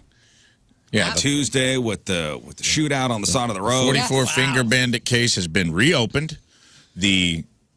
We've helped Fartgate go national. Dude, we might win a Pulitzer. Ooh. Yeah. Definitely an MBA. Missouri Broadcasters, watch the out. Missouri Broadcasters Association. Small we burnt potatoes. that bridge. Yeah, we burnt that. We burnt that We'll bridge know if earlier the this year. bridges burn if we don't win from the content of this week. You're right. All right, Lern, I know last night you were down at Cyberg's in Arnold. Yeah, and I got to tell you something. I have something. I need to do a live. Well, I just want to say I was listening to the Fast Lane yesterday, and they plugged the hell out of your gig yesterday. Good. Because you were with Andrew Marsh. Yes. Down there from the Fast Lane, so you and him did like a dual, what we would call remote. Yes. In the biz. And it was a big sports day. You had Thursday Night Football. You had the Chiefs and the Broncos. And the opener for the Blues. The Blues season opener. Yeah. I'm sure the place was packed out. Packed. Talman was there. Very sweet. Oh, Talman was there? Yeah, he and his daughter showed up. Tons of people. Tons of Rizzuto Show listeners. Tons of ESPN. Dude, how popular was Talman down there? Oh, he got on the bar. He did? I wasn't there for it, but he said, I'm getting on the bar and throwing the towel for any scores that would happen. And they had a point. I don't want to hey, spoiler alert, Blues had a point, but they did not win last night. Yes, in a they shootout. did get a point as far as standings go. But I hope Talman got to do the point on the bar. I wasn't there for that. But they didn't. What was the final score? 2-1 Dallas Stars. They did score. They did score a goal in the second period. I was Tyler listening Tucker. to the game. There you go, Tyler Tucker. More on sports later. Second goal of his NHL career. Right. Don't burn it too early. Were you there when he scored? No, it was later in the game. I got out That's right. Yeah, it was a little after 8 o'clock. I was taking a shower. Yeah. Listening to the game. Yeah, I wondered if he got up on there. He did. He said. He was there the whole night, great. so he definitely did. He gave me a tally, signed an autographed towel for me, so I felt That's very great. cool. That's awesome. But I think there's more to your gig yesterday than I need to do a live just handing out T-shirts. on the air. Am I the a-hole? And I really would love feedback at Lern versus Radio or at Riz Show on Twitter or wherever you want to do this at. Am I the a-hole right now? Really nice guy, Riz Show T-shirt, walks up. Never met this man before. In his 60s. You know, we're talking, real sweetheart. He was a KSHE listener, so he followed me from there too. And he's like, hey, I'm a magician. Do you want to see a magic trick? And I'm like, yeah. Absolutely. Always want to see. When somebody asks, do you want to see magic? The answer is always yes. Always yes. Yeah. He goes, do you like card games? I go, yes. Let's go. So he does, he's shuffling the cards. He's doing the pick a card and all this stuff. And it blows my mind every time because I just don't know how it works. Yeah, it's something I turned into a little kid. Yeah. I had a magician at my 40th birthday. That's right. Walking around. That's cool as hell, man. Doing magic for drunken idiots. Was this up close street magic situation, or was this like he was sawing people in half? No, it was. Hey man, I paid this guy to walk around for, an hour and a half, 2 hours. Did he have a cloak on and gloves? No, or, he didn't. Bummer. Shout out to Brent Lowenstein. What's up, Brent? It is very fun. Brent, what up? Well, so this great person is doing, we have a couple of magic tricks in front of me and my mind is blown. That's amazing. And I'm noticing as he's doing the magic trick, like he keeps licking his thumb to get the cards. And, okay, whatever. Let it go the first couple times. He goes over to Mars, showing him the magic tricks now, comes back before 8 o'clock, says, hey, Lern. He says, hey, Lern, I got one more magic trick for you. You want to see it? I go, absolutely. Yeah, of course. Yes. So Automatically, yes. He's telling me about an invisible deck of cards, and he goes, and he starts licking his thumb again. This man licked his thumb 3 times. I counted them 3 times before I was set to pull a card, and my brash ass had enough, and I said, I said his name, and I go, man, I'm loving your magic tricks, but you licking your fingers is driving me up a wall. I'm like, I can't deal. And so you got to stop licking your thumbs. Was he making eye contact and licking it fast? Yeah, like. Oh, but like, not. Turn to cards. Like he was doing it. Like he was doing it. No. Flicking his tongue back and forth. Because that would bother me too. I'm just gonna say that would bug me too. He was doing a good lap, and and I had shook the man's hand earlier, and I sanitized up. Anyway, I go, dude, you're killing me with this. And everybody starts laughing. He kind of took it well. And so we do the magic trick. I shake his nasty licked thumb hand, and then I go, everybody's getting hand sanitizer. I'm squeezing sanitizer into everybody on the promo team. I'm into his hand. We make kind of a funny joke. Anyway, I left, and of course I overthink everything. And I'm you felt bad driving about home. And I felt like, am I the a-hole? Yes, probably. But also, can we stop this? Can we stop the licking and the biting of the hand and then wanting to shake somebody's hand? If he didn't want to, let me touch his cards and shake his hand, lick your hand all you want, I bet he's doing it and not even knowing it. Yes. He said his fingers are dry, which is not my problem. Dry hands. No. He also, works in the sleight of hand business. He might need to be able to stick and grab and move and... Yeah. And there might be something else going on. That's how everyone I've ever watched deal cards at my parents' house, smoking cigarettes and playing pinochle. Everyone's like, yeah. And so it might just be something they saw cool in the movie. I bet he doesn't even realize he's doing it. And that's what, he was very sweet. And you called him out in front of everybody. I called him out in front of everybody. Yeah, and that was you are my the bad. a-hole. I am the Yeah. a-hole. Well, dude, this is your moisture. His food moisture hang-ups. That's your hypochondria. That's your sanitation. No, I would be thinking the same thing. He would. But would you say something? Probably not. He'd say it to me. He had a Riz Show shirt on. I would. He's not listening to the show If anymore. Rafe was here with me during this whole thing, I'd go, dude, this guy's got to stop licking his hands. Right. Yeah. Is that a thing of the past? We would be talking about it amongst ourselves, and I'd be like, don't shake that hand, it was like word vomit. I could not say what I needed to say to this man. Do you remember? He just emailed in and said he quit magic. So don't worry about it. I ruined everything. Yeah. He said he no longer sees magic in magic after I'm the worst. being embarrassed in a public space like that. Yeah, he just put his cards up for sale on. I'm so sorry. I apologize. Facebook Marketplace. Barely licked Hoyle cards. Yeah, do you remember teachers, whenever they'd hand out the tests or whatever, they would do that? I wonder if that's still a thing. I had a teacher that had a thing, a little. Yeah, like a rubber, like a wax or something. Yeah, it was like a pink wax. I had some of those, but I just remember a lot of them would. That's what he needs. He needs the Yeah, pink wax. sometimes I've seen like a little. It looks like a petri dish with a little sponge in it. Yes. Yeah. Or some even have looks like a finger condom. Really? That's got like a little grippy thing. Oh. If you're That's for, somebody sewing, maybe. if you're somebody like a thimble. Well, not, but like a rubbery thimble. Yeah, like a rubbery thing. If you're somebody that's got to shuffle through papers all the time. What kind of magic was he doing? What was the trick? It was pick a card. Oh, what is that? 3 clubs. Okay, put it back in, and then I would have it in my brain, and then he would just find it. It was incredible. It was great magic. Well, here's something, and the only reason I know this is, have you ever seen magic not go well? There's nothing cooler than when magic goes right, but there's nothing sadder than when it's not going right. Because there was a guy that used to come into the bar I worked at, and he was a mentalist, and he was good, but he would do it for drinks, and as he got progressively drunker, he'd stay too long. Yeah. And then get a little sloppy, get all hammered, and then his fake thumb would fall off because he was doing the thing where he's like, "Oh no, tell me your ex's name," and he had a fake thumb that had a little pencil in it, and he would be scribbling it on the paper. He'd write, and then he'd be like, "Here, read the paper," because he'd hold it back behind him. He'd be like, "I wrote a name on here. All right, say the name," and be like, "Jeremy," and he'd write it real quick with his thumb, and he'd be like, "What does it say on this?" And it was awesome. Jeremy, holy cow! Oh my God! But then, as he got hammered, he'd that's the bar, moving his hand around, his fake thumb popped off and fell on the floor, and I was like, "Oh, this is sad, dude." He was bending spoons, doing that kind of mentalism. Yeah. So I wonder if this guy had I wonder if that whole sleight of hand, I wonder if that's where they hide it. If they put it in their mouth and take it out. Elizabeth, great point on the instant feedback. Your hands are dry because you keep licking them. Well, that's also true. I had Stop licking your fingers. I want this man to know I was driving home thinking about him the entire night, and I thought I could have offered him lotion. I could have maybe pulled him aside and said, I have a little bit of a germ phobia. Please stop licking your fingers in front of me. So anyway, I apologize if he's out of magic. I feel like an a-hole. Well, maybe that was holding him back.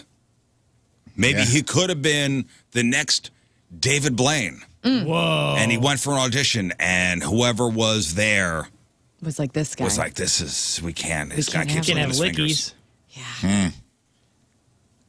Anyway, thanks, guys. Man. Yeah. Dude, I opened for a... No, I get it. And it's a tough situation. And I'm going to say you did a good thing because now he's going to be more self-conscious of it. Yeah. And next time he's at a bar doing magic, no licky-licky. No licky-licky. He'll probably just use his belly button gunk or whatever. And Honestly, I'd be okay with it. Okay. I opened for a hypnotist one time, and man, didn't go well. I felt bad for the guy. Like, it was at a winery. It wasn't the best. Like, there was no stage or lights. We were like, I had to do stand-up on the floor. I'm already opening for a hypnotist, so not crushing it early in my career. And then he had to do the thing where he brings people up, and, like, he's like, all right, everybody. And, like, no one could see. There's, like, this place is packed, but, like, there's no stage. If you're on ground level. Ground level, dark. People were not cooperating. Did not hypnotize anybody. And being a hypnotist is kind of a thing that everybody's got to pay attention to. Yeah. Like, I need your undivided attention. Yeah, and I think there's got to be some buy-in from the audience of, like, to play along, or maybe kind of have to. Or maybe want Wes it, wasn't right? good at it, but, like, nobody played along. Nobody did That's anything sad. he said. He's like, all right, when I snap my fingers and count to 3, you're going to be a chicken whose ass is on fire. And he's like, 1, 2, 3. And the person's like, nah. I'm like, oh, no. Oh, man. This is going. And, man, he had to do an hour. It was brutal. That's cool. I've bombed. Did you talk to the guy after? Dude, I almost felt like. Did he cry in his car in the parking lot? He was a pro. You know, he had a couple things go okay. Like, he had a couple tricks of his own up his sleeve. But anything involving the audience went completely belly up. And I was like, dang. I've bombed like that before, where I'm like, the best favor I can do for this guy is don't talk to him at all. Because if he's going to know if I come over and be like, He's hey, already man. he's already in his own head. Yeah. You don't want to make him feel worse. And even if I'm supportive, at that point, I'm like, when you're a performer, you know it didn't do I well. don't need a pat on the back. I don't need anybody else to tell me. Yes, you don't need to reinforce it, but you also don't need to baby me, because then I feel like, man, then you think it's like, God, it's so bad. The other performers, like, Yeah, listen, we've all been on stage and we've done things. Oh, yeah. Whether emceeing an event or whatever, going to a gig, and it just has not gone well. Right. And I don't need to get off stage and have somebody tell me, oof, That was bad. or hey, man, at least you tried. Thanks for coming. Don't talk. Get him next time. Yeah. We get enough of that just on the daily. Because maybe in the back of your No head, you think maybe it wasn't as bad as I think it was. I'm being hypercritical. And someone's like, whew, wow. and then man. and then that reinforces the yes, Titanic. I did bad. Yeah, 100%. Ooh, man. Yep. All right, here's a hypothetical for you, Lern. And I was talking to a buddy. These are my Friday leftovers, by the way. Some of the stories and topics I never got to this week. So I got a radio buddy, and I couldn't wait. I wanted to do this yesterday. I'm excited. What is it? I couldn't wait to ask you this question. So I got a radio buddy who works in Panama City. Yeah. And he does a morning show. So every morning he takes a couple laps around the station to clear his mind, which I tell you what, that's not a bad idea. Yeah. I think it is. Back to you. I would Okay. never do that. Well, Not here. I do it at my house. okay. Well, this will play into what the story is. Okay. So he takes a couple laps to clear his mind. He walks around the station, thinks about the show, gets some fresh air, a little exercise. So this is about 5:20, 6:20 in the morning. Okay. In the dark. He says over the past 3 or 4 weeks, he's noticed that a homeless guy set up a camp in the back corner of the parking lot, behind like a dumpster enclosure right next to the highway that the radio station backs up to. He has not seen the guy, but he knows there's somebody there. He's got a tent set up, Yeah. and he's covered the tent with brush, Okay. like a pro. Like sticks? Dang. And like bushes? Cover. If you didn't know it was there, you wouldn't know it's there. So it's kind of Very camouflage. cool. Like he camoed his. So he's his doing little what encampment. Bigfoot does. Yeah. All right. Would you tell somebody? Like at this like station personnel? Like Would you tell somebody? no. You would not tell anybody. No. I mean Because I know listen, you get worried Oh. if you see two people in an ATM. Hey, there was Yeah. a man at the ATM this morning. I thought, is this a joke? He was Like fine. you get bugged out if somebody's sitting in their car in the parking lot, or when you pull in, somebody else pulls That's in at the very same time. suspicious. People not having homes and having to make do. leaving others alone. Because I'm conflicted. Sure. I'm conflicted. Yeah, you called it on the person who was. Well, that living guy was behind in the here. doorway. Oh. Yeah. Huh? There was a person sleeping behind the station here. Parking in the back here. There's like a loading dock behind the building. So you walk up the stairs. There's the dumpster, and then there's a little alcove there. And in that, before we get to the door where we walk into the station, there was a homeless guy in that doorway. Yeah. Scared the bejesus out of me. Sure. I called it in because I know other people, including women, will be walking right past this guy within 5 feet of him. Yeah. And I don't know his mental state. Do you know when you walk out the back door here? Trying to Before you picture get to the stairs, okay, there is another door on the left. Yeah. That goes to the restaurants. That goes to the behind the restaurants. He was chilling in there. He was in there. He was sleeping. Yeah. And I walked up the little stairs and I walked past him and I went, "Oh!" I would be uncomfortable. I with was startled. Yeah. I would be uncomfortable with that. To me, like when I see people living out on the streets in like little encampments and whatnot, like it bothers me because I want them to be housed, but it's not in the doorway. So I'm going, okay, I don't necessarily, this person can't like grab me as I'm walking in, or whatever. If I would have seen the man who was sleeping in the doorway here, I would have, first of all, just turned around, got in my car and parked somewhere else and left and probably not said a word. But yeah, no, I wouldn't call it in. That's my gut. I don't think I would call it in because My whole thing is, okay, so dude is doing bad enough without me snitching. Yeah. Yeah. That's how I feel. That one part of me is like, the guy's got it hard enough. Right. If the cops Did he come see in- the guy? No. Did he just see the? He knows there's somebody there. So he doesn't know if it's a guy. Could be a girl. Could be a girl. Could be a family.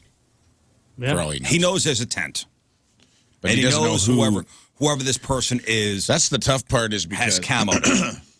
I'd rather get a read on the person and be like, does this person seem like they're down on their luck? Does this person seem like they could be dangerous? I mean, if they built it with camo and all that. I really respect know. that. I respect the ingenuity.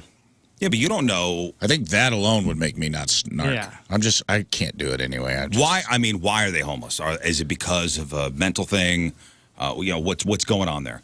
He's in the parking lot. What happens if he snaps and you have people walking into the radio station And you at knew. all hours and you knew about it? Well, I think a good way to see if their intentions are good or not is if it's early in the morning, like our show, you're walking around, you see that, you just go up to their tent and yell real loud to see what their response would be, to see if you need to call it in or not. Well, that's the other thing. Smart. Somebody brings up in a chat, like if there's, because we had an encampment, somebody living behind Emmis whenever we worked there, and that was kind of a creepy way to get in the back door of the station. And so, you kind of were aware, but that person never did anything to anyone. Like Until he does. Yeah. But there was one night Sure. there was a program director at the end of the hallway there where all the studios were. And once he left and it was just us in there in that building all by ourselves, I got to use that office. And so one night I was in there sleeping because I had an event that night, was on the show the next morning, and the blinds were open. But somehow I guess these guys didn't notice that I was sleeping like a foot from them. These two guys walk up, sit right by the window, and they lay down their little blanket and they fall asleep right there. And I'm just like, oh, wow. because I could hear him talking and everything, and it made me a little. But it is frightening. Yeah. Yeah. Even the ingenuity of it can be frightening. I was in L.A., and I tried to do a bit on the way to a comedy show in front of other comedians. There was clearly a grill, like a propane grill with a grill cover on it. And I was like walking past it, and I was like, hey, guys, I'm going to ride my Harley the rest of the way, pretending like I was taking the tarp off of a Harley Davidson. And when I pulled the tarp of the grill up, there was a guy living under the grill. Oh, no. And he just goes, ah! And I go, ah! I screamed. I didn't know I could make that sound. A different voice came out of me. I just love you pulled the tarp up. I pulled the tarp up, and the dude looked like Kyle Kinane. Like he looked like he had like a watchman's cap on and a big beard, and he was missing like 3 teeth in the front. And he just goes, ah! And I was like, ah! And I was like, man, I respect that he managed to live under a grill. I don't even know. Man, you talk about it's near and dear to my heart. That guy's in the pork steak army, guaranteed. Right. Yeah. But man, I was not ready. It's an interesting situation. Yeah, it like is. I worry about the safety of people, and I know you got head on a swivel every time you walk in the door here. Right. There's a couple women that work mornings here. I'm assuming at the radio station down there in Panama City, women work morning hours. Yeah. Yeah, No, I think like where your brain is. if it's like ours where you park behind the building and stuff like that, I think it's worth calling it in. Like if it's secluded Yeah. a little bit. Yeah. I mean, See, I'm having a crisis of conscience here. yeah, He I get is it. not calling. He's like, nope. I'm not calling either. He says he just can't help thinking about what if it was him. I'm not calling, but I'm bringing more weapons to work just in case somebody snaps. Because homegirl's not going down. Are you calling it in, Rafe?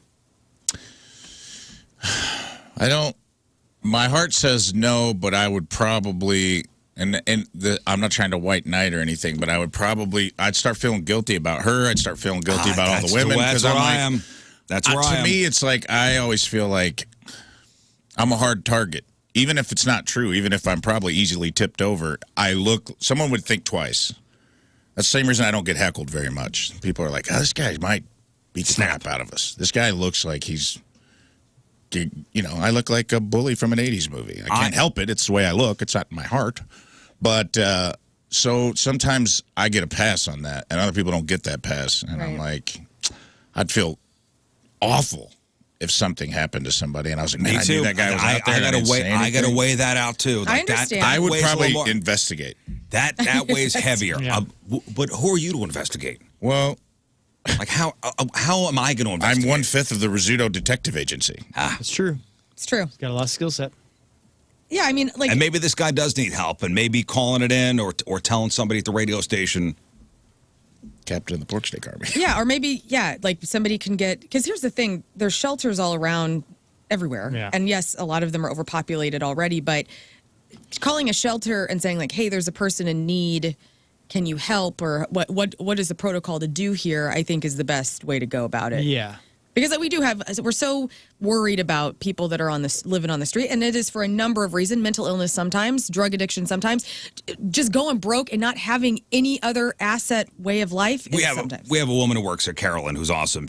Wouldn't you say she's almost like the den mother? Oh my God, she is.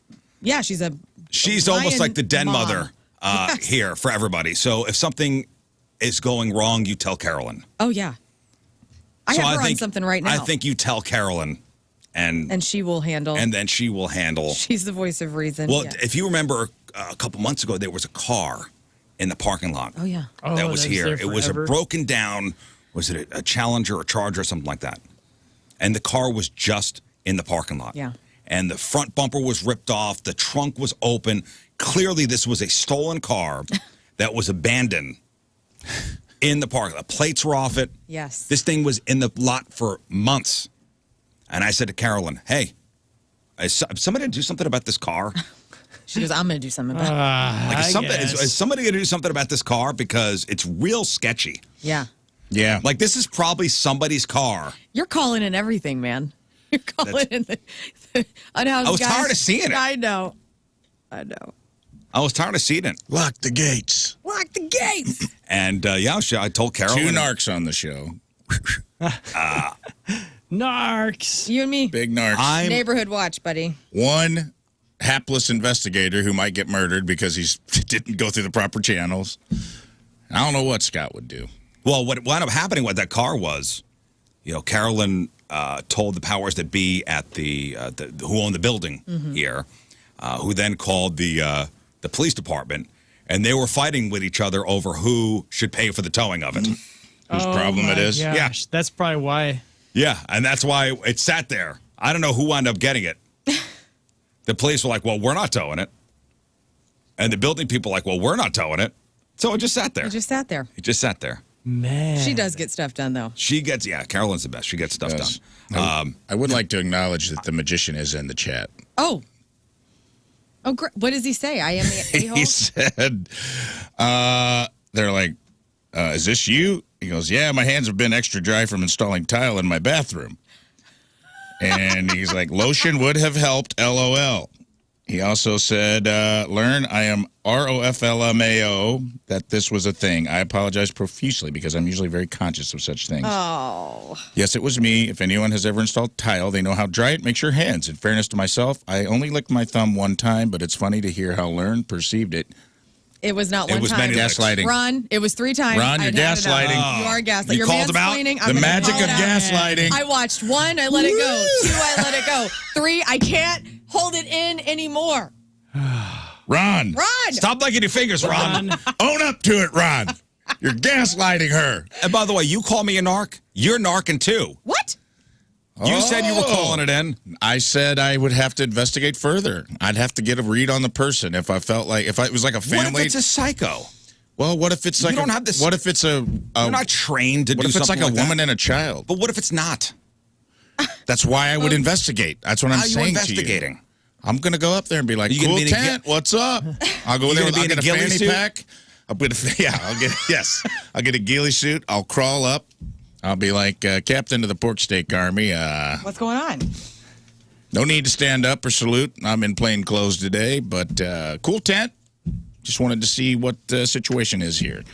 And if you had any cheese I could borrow. And if the guy, like if he popped up and he was covered in blood and was like, Charles nah, I'd be like, Yeah, you see 4 heads in the I'd in be the like, tent. I think Are I'm gonna those call heads? this in. Oh, those are heads.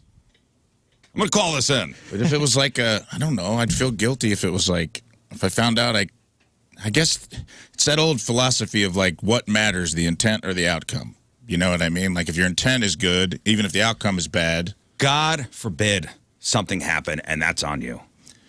Yeah, God forbid. You're right. Mm-hmm. It's not on you, though. It's tough. Yes, it is, because you knew. I would feel terrible. Everybody would know, If something though. happened. If you knew, you think that women are unaware of the homeless man? Like The no, only they reason are In aware. a tent that's covered in brush? And the only reason he knows about it is because he takes the walks every morning. Well, then it sounds like it's far enough away that nobody is either having to deal with it. The guy's got legs.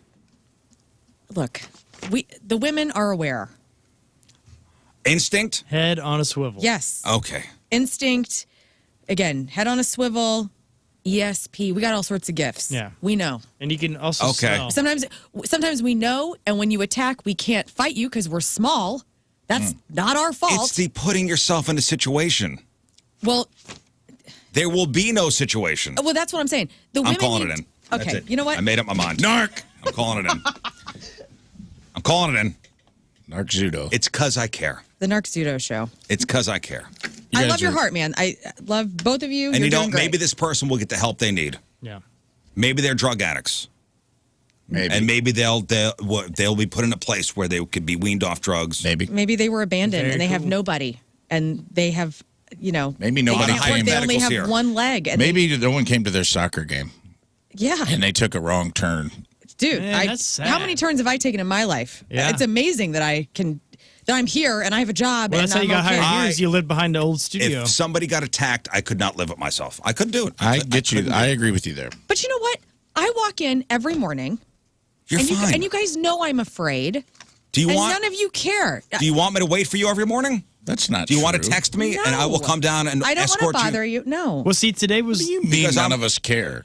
Because if you text me and say, "Hey, can you come downstairs and walk me into the building?" I know you would. I would 1,000% get King Scott to do it. Yeah, I know. see, I'm He's here for not you. here at the time, but anyway, Well, that's today I rolled in and I was already walking out of the garage when Casey next door rolled up. And then I'm like, am I supposed to stay and wait, walk with her, or is that going to make her feel weird? So I didn't know. I was in a weird spot because I was already kind of far from the whole thing, but it's enough where she, like, you can see her wave. I wave. always wait. Okay.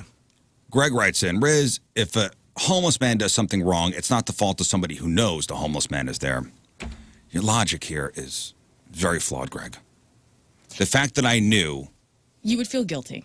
no, it would not be my fault that this man or person or whoever attacked somebody. That would not be my fault. Right. The fact that I knew that somebody was living there and there's a possibility of something bad happening would weigh on my conscience. That's it. I'm just Okay, saying we're done. you're not special in the sense that if you know, everybody I'm probably special. knows. Everybody that works there probably knows. Okay, so it's on everyone.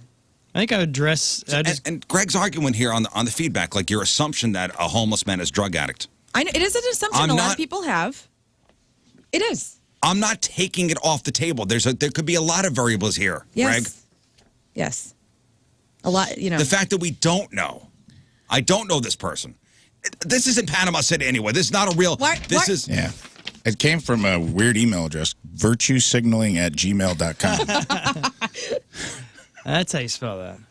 We actually got a good email before that, though, from somebody that said you can call 211, and it's like a crisis line for unhoused people to where they can get help for whatever their situation might be. There you go. Do that. Didn't know that. I It's didn't good know to that know. either. Do that. So then you're not narking. Also, you're helping. Also, people get triggered when we say unhoused, and I want to educate a little bit. The reason, Oh, God. here we go. Oh, boy. Again, my husband works Moon's with. not here. My husband works with The a spirit shelter. of Moon flows through Lern. And the reason that we say unhoused is just a better way to bring these people dignity. To say homeless is like they've never had a home. To say unhoused is more singular, like they're unhoused right now. Everybody has a home at some point in their life, hopefully. That's just why. So if you're triggered by unhoused and you're all, ooh, we can't say, you could say homeless, but don't it's think just a anyone little would bit more notice. dignified way of saying somebody does not have I'm a home. not triggered by somebody saying unhoused. I'm not saying But you it kind are, of means but the same. I Doesn't get it mean the same thing? Because unhoused, that could have been their whole life as well. Homeless I don't is know. current. I don't know. I don't know. People get upset about terminology, and I understand that because we have gone down to like. The Well, don't nitty-gritty. yell at me for saying homeless. I didn't. I'm not saying that. Sometimes I don't. Yes, I agree with everything she's saying, but That's fine. Call them unhoused, but don't yell at me for. I'm not. No one's we mad call- at you, dude. Stop yelling at me. Yeah. Stop yelling at me. Just because- I've been saying it this way. You called for them 45 years. Sorry, dude. Yeah, you got. And yes, I was speaking as soon as I came out of the womb. But I think you got to give folks the dignity and all this stuff and say they're probably a drug addict. I think that's the best term Right, to use yeah. every time. It's probably a drug addict over there. Mm-hmm. Yeah. It's I think that's fine. nice. It doesn't. You called them dirty street sleepers, dude. Yeah, I I know. can't believe Hey, you said we're that. just trying to Why help would you you. say such a thing? Look at his shirt Good he's wearing Lord, today. man. Come on. Listen, I remember as a kid, as a Halloween costume, I went as a hobo. Yeah, I've done that. H-O-B-O. Mm-hmm. You have a little stick with a bag? Yes, I did. Of A course. rucksack. Yep. A rucksack? Is that what it's I called? think that's what it's called. Yeah. A bindle. A bindle. A bindle. Then what's What's a a rucksack? Rucksack is in the army. You carry a rucksack. Okay. A bindle. Bindle. That's the stick with the red. Yeah. Yeah. The bandana, and The then your bandana. mom puts a fake 5 o'clock shadow. Yeah, on that's you. what I was. Yep. And I had to Make sure there was like a cheeks kit. red so they know you're an alcoholic or a drug addict. There was like a kit, and it came with like a plastic cigar. Yeah. I was that one. Hobos year, used too. to be cool, man. They were train riders. They Yeah, were, I thought they were cool as they heck. were I'm just saying, adventurers. language, Wanderlust. language changes all the time. It does, and I sometimes I understand that. You're right. But if I've been saying something, Sometimes I think we sterilize the situation, though, beyond, like, we try to change the terminology without trying to solve the problem. Yeah. And I don't like that all the time. You know, like George Carlin has a great bit about that, about, like, we stopped calling it shell shock, started calling it battle fatigue, and then eventually became post-traumatic stress disorder. And, like, we took the humanity out of it to make it more scientifically less offensive. And then, like, maybe if we'd have focused more on getting veterans the treatment they needed, we kept calling it shell shock, we wouldn't have had all the problems we had with Yeah, listen, veterans I not just getting don't like the care the- that they needed. I don't like the pearl clutching. If all of a sudden, I agree. If all of a sudden we can't say a word, No, you can say homeless. I'm not saying But you that. can't pro clutch the other way either. Yeah, you can't do Let that people either. say what they want to say. I'm fine with that. No one's. And by the way, I wasn't saying you. I was saying, because Rafe said unhoused, and I knew we were going to get an Why'd you email. point at me with fire in your eyes? I knew we were going to get an email. And honestly, I was just trying to educate and why people right, well, say thank that. you. Flip him off. Mm-hmm. Well, listen, we learned the origins of Friday the 13th this morning, and we learned about homelessness and unhousedness. Yes. And Thank you. thumb licking magic. And it's finger week on the show. Yummy. Well, yeah, so as a kid, I went as a hobo one year, H-O-B-O. Oh. I got to say that because people may misconstrue. Right. I heard a Not different here, letter You in have there. mush mouth, so. Yeah. Yeah. Maybe that would be an offensive costume now. What about sexy there's hobo? clowns, right? Sexy hobo. What about the clown that's the hobo clown? I guess anything could be a Halloween costume these days. Maybe this weekend is the weekend. No hobo. You don't have much to do, and you're going to go shop for your Halloween costume. Okay, so there are companies that put out these weird costumes every year, and the Huffington Post did their annual roundup of the weirdest Halloween costumes you could buy. So here's some of the highlights. So if you want to go as something strange, something odd, something that's going to get the room talking, here you go. You go as number 1, a ceiling fan. The hat is supposed to look like a fan, and it comes with a shirt that says, "Let's go ceiling." Get it? Ceiling fan. Stupid. I'm Ceiling upset. fan. Okay. I thought we were talking Hampton Bay Head. Like, that'd be hilarious. You could go as a utility pole. That's actually a costume for couples. You're each a utility pole, and you're connected by straps that look like power lines. Watch out for the OnlyFans guy, though. Yeah. He'll hump that utility pole. You could be, actually, you could be Go this year as the OnlyFans teacher and her lineman husband. You really could. Wow. That'd be cool as hell. Hey, listen, if the OnlyFans teacher wants to come to our Mad Tea Party. Brianna, come on. Yeah, Bring the hub. We'll get you in. You have to be dressed up, though. Bring the lineman. We'll get you in. Or go as a sexy teacher. Yes. Yeah. Or is that too on the nose? You go as a before, during, and after. You go to the bathroom costume. It requires 3 people. One costume is a full roll of toilet paper. Another is an empty roll. And the third costume is poop. Okay. Okay. You go as a sexy Ronald McDonald. That's, yeah, man. Yeah, lingerie smear site. this red face, baby. The lingerie site 3wishes.com is on that one. You go as Sexy Patrick from SpongeBob SquarePants. He's the pink starfish. You go as a sexy red super plumber, a.k.a. Mario. Yeah. Sexy red super Finally. It's one of the rare sexy costumes meant for guys. You can also get sexy unicorn, sexy vampire costumes for men this year. You go as a botched surgery costume. Your whole body's covered in bandages, and it looks like you had a nose job, a facelift, and every other cosmetic procedure. That's cute. You go as very popular this year, a charcuterie board. Cute. With real meats? It hangs on your chest and has pictures of various meats and cheeses. Oh. They suggest pairing it with a glass of red wine. You go as a Moscow mule. A copper mug with ice and garnishes on top. Bonus, the bartender will know your drink order. I thought you were going to say like a mule that has like one of those Russian hats. Right? Oh, that would be sweet. Moscow mule, right? Oh, like a furry hat? And do that dance. You go as a Price is Right 4-pack, meant for 4 people. Each person wears a belt that looks like the podiums contestants stand behind. One of you is bidding $1,700, the other for $800. Another says $801. The last person bids $1. You go as a dumpster fire, a burning dumpster, and you're the trash. You could go as a kale salad and ranch. That's a costume for couples. One of you is a piece of kale, the other is a bottle of ranch. It's for couples where one person eats healthy and the other doesn't. So specific. Yeah, it's really good when you have to explain the costumes. That's how you know you really killed it. You could go as Tailed a it. chicken nugget being dipped in sauce. That one's kind of cute. Costume for toddlers. Darn it. Oh, this one. Petco sells this one. A taco costume for guinea pigs. Oh, Yeah. There's I'm in the also a market. sushi costume for pet lizards. cute. I've never dressed my cats up for Halloween. Maybe this is the year. Maybe this is Yeah. it. There's spirit Halloweens everywhere, and At least have them give them some dignity. all right, I won't. You know what? I won't. These poor cats, just some dignity. These poor cats. Yeah, these poor cats that are spoiled rotten. All right, ladies and gentlemen, it's time to crown the winner of the Craigslist Freak of the Week. Yesterday was our final round number 2 matchup for past champions. Made it through round number 1, on to round number 2. Lern read all 4 of the contestants for us. You guys voted, and based on your votes, the top 2 vote getters move on to the next round, the quarterfinals of the Freak of the Year playoffs. So here's how it all shook out. It was a blowout winner, by the way, as far as the top vote getter. But in 4th place, never to be heard from again, it was nominee number 3, the number 12 seed. We say goodbye to Licky Glazer with 12.3% of your vote. This was the ad where the person wanted to lick you from your toes up to the top of your head. Yummy. Yeah, wasn't going to spend too much time around your nether regions. Yeah, because Bad experience. not my favorite place to be after a couple bad experiences. So Yeah. we say goodbye to Licky Glazer. Bye. Good run. In 3rd place with 16.7% of your vote, and this is the horse I backed. This was the number 29 seed. Good run, Body Hair Molina. Oh, yeah.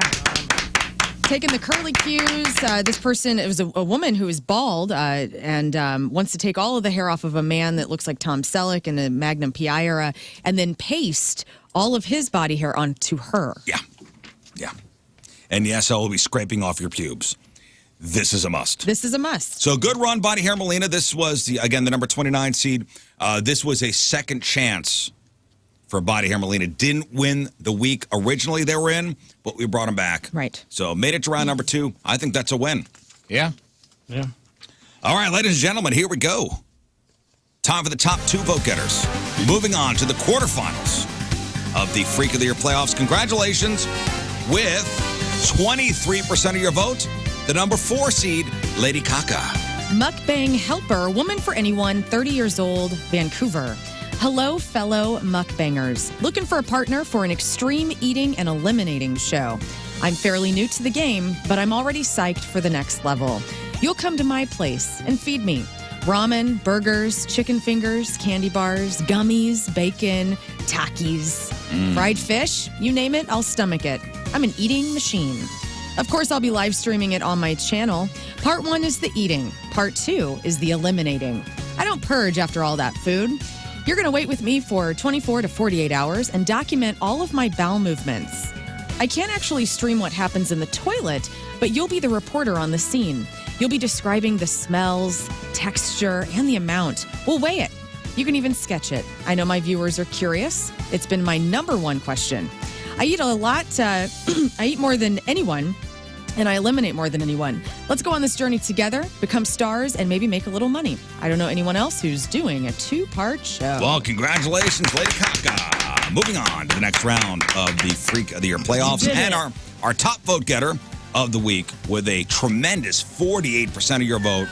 It was our number 5 seed. Congratulations, Pooter McGavin. Pooter McGavin. Cake farts, man for woman, 28 years old, Seoul, South Korea. What is your favorite cake topping? Hee hee. I'll tell you mine. Big rippin' farts. I want a playful pooter to spend the evening with me, giving me my favorite sweet treat. Chainsaw farts on moist, spongy cakes. Yummy. I will have many types of cakes ready to receive your essence. Want a cool sensation? Get naked from the waist down. Spread your cheeks and plop down on an ice cream cake. I scream, you scream, we all scream for ice cream. Tee-hee. I literally can't get enough. Watching that icing bubble with the shockwave from your flatulence sends shivers down my spine and makes the hair on my body and other things stand on end. I will Joe while I watch you unload a long, loud, stinky one right on top like a cherry, just for me. After you beep all over my little handheld treat, I will then gobble it down while it's fresh and get that fart into my belly. Once I hit the finish line, you can do whatever you want to me. Cover me in cake and icing, turn me inside out. I would like to videotape all of our play if you're cool with it. I won't show your face, only your noisy little ass. P.S. I don't expect you to do all the work. I will prepare a meal that makes you very gassy so you can bake me up some fresh air biscuits, cauliflower, cabbage, beans, onions, chocolate milk, anything else you request that will stir up your insides. American living in Seoul, hoping to find another American out there. There you go. Congratulations. That's awesome. Pooter McGavin moving on to the next round of the Freak of the Year playoffs. Moving on to the quarterfinals. So now we got the quarterfinals are set. Wow. Quarterfinals are set. We begin next week. So we've got, moving on, the top 8. We've got Scatatui, the number 1 seed. We've got DeMonica Lewinsky, the number 16 seed. We got Lady Kaka, the number 4 seed. Pooter McGavin, the number 5 seed. We've got the Super Smash Brothers, the number 2 seed. Preg Berube, the number 7 seed. Susan Boyle, the number 3 seed. And Jason Jisringhausen, the number 14 seed. Those are the quarterfinals. They're all set. And we begin next week. This is getting wild. I mean, it's wild, just guys. I'm getting sweaty just thinking how. Who's it going to be? Who's going to be tense this is. the official Craigslist Freak of the Year? I have my thoughts. I think Preg Berube still just haunts me all day, every day. That's the one. Preg Berube, that's the guy. That's the one. The guy wants to have a very pregnant woman come over. Right. Yes. Pretend he's the father. Pretend he's the father. Yep. Yep, that one is especially creepy. Romantic. I do want to shout out the hat of the week, Trim Light Southeast Missouri. Sponsoring my head this week, Trimlight is an innovative patented lighting system that allows customers to have permanent exterior lighting professionally installed in their homes and businesses, limiting the hassle and worry of hanging Christmas lights or holiday lights ever again. Trimlightsemo.com. One-time install, lifetime glow, no more hassle. Trimlight, Southeast Missouri. So we thank you, Trimlight, for your generous donation to the Song Society. And if your company, if you want to get involved in this charitable endeavor and you want to get your company logo on one of our heads, be the hat of the week for any one of us. Mm-hmm. It could be one at a time. It could be all of us wearing a hat. It doesn't matter, but we'll shout out your business. We'll put you on social media. We'll read your tagline, give out all your information. Just email us, rizshow1057thepoint.com, and we will forward your information along to the powers that be. But thanks once again, Trimlight, Southeast Missouri.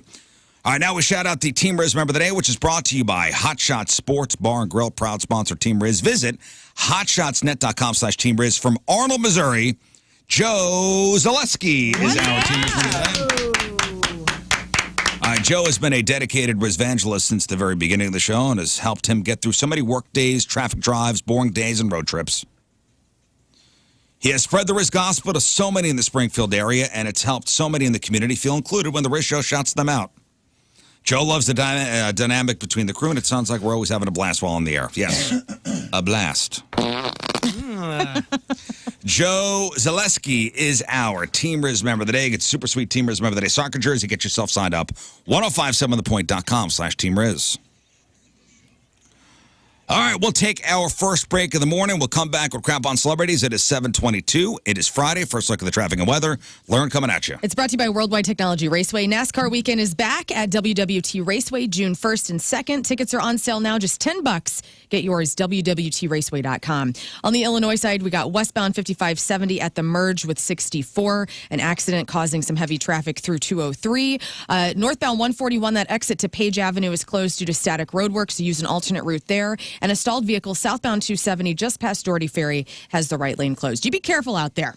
Your point weather today will get up to just 67. Some rain headed our way. Obviously, it's very scary looking out there on a Friday the 13th. 49 will be the low. Weekend looks pretty all right, though. 61 right now. And your point weather is brought to you by CarX Tire and Auto. All right, Lern, what do you got? Kiss is getting sued. Did Shinedown steal a car? New releases on a Friday, and the best M&M's candy of all time. All right, we got that. We got your crappy birthdays. We got the porno birthday. All that and more next in your Crap on Celebrity. Stay there.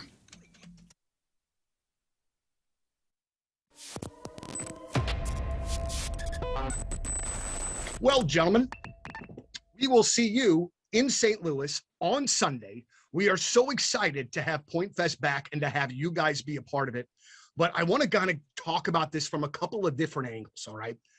First and foremost, the crew that you have working with you in the Seether camp, I'm sure is scaled down because of, you know, the craziness that is the pandemic.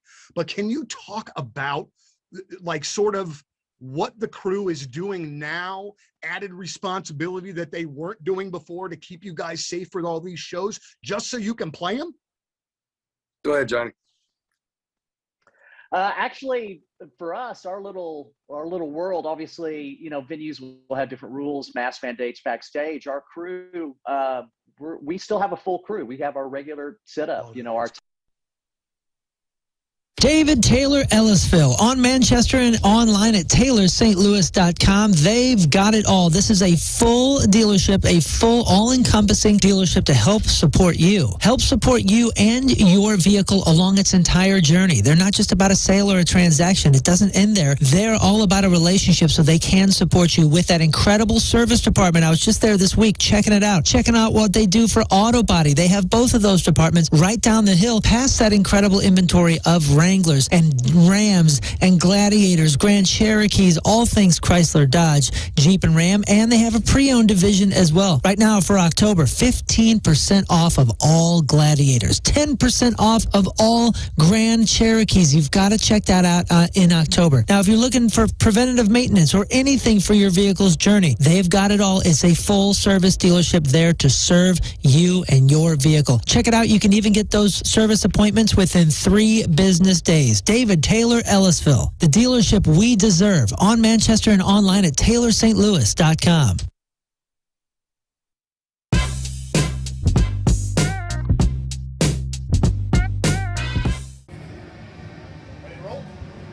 We are backstage at Pointfest with a St. Louis favorite, and the great part about this today is that they're actually going to get to play. Ladies and gentlemen, highly suspect backstage at Pointfest. What's going on? Welcome back. It's wonderful to see you as always, but I would also like to tell you that Natural Born Killer has been one of our favorite songs of the year so far. It sounds great on the air, and it sounds like a great highly suspect song. So let me ask you, where did that come in the recording process? One of the first, one of the last? Where was that? Smack dab in the middle. Oh, okay. All right. I always wonder if, when it comes out as a strong lead single like that, if where it was in the creative process matters. You know what I'm saying?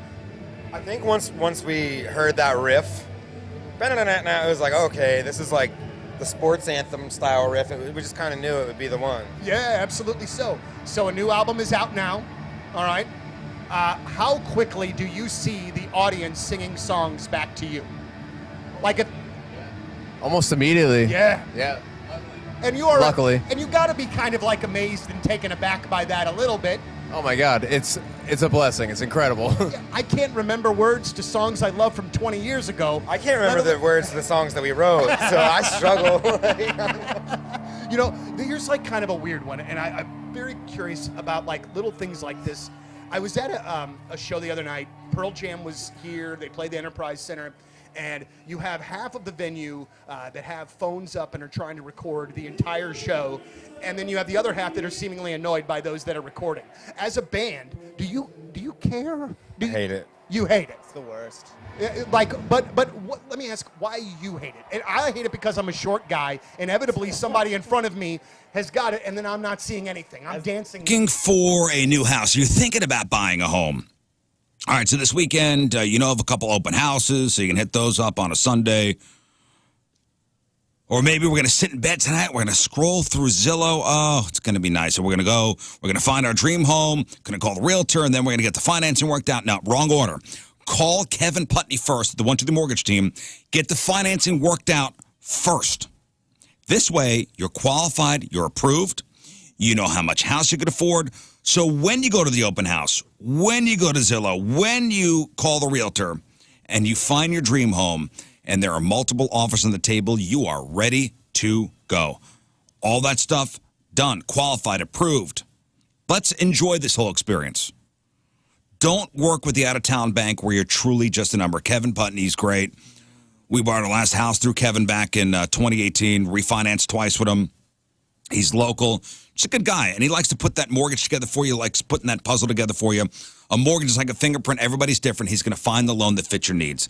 Give him a call, 314-862-0123, 314-862-0123, online at 123mortgage.com. It's Kevin Putney, Equal Housing Opportunity, all loans subject to underwriting approval. Restrictions apply. Call for details. Cross Country Mortgage, LLC, NMLS 3029, NMLSconsumeraccess.org, 123mortgage.com. 314-862-0123.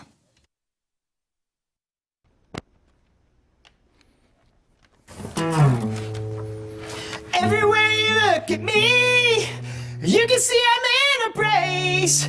Yeah, you got a giant halo right there on your face. And every time I look at you, girl, you know it's true. Yeah, you got a giant halo right there on your face. Hello, hi. Howdy. Hello, hi. That was Beyonce's Halo.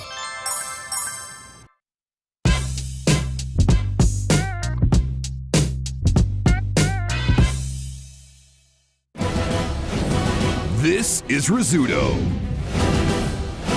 Not only is he rich, but he also has a lot of money.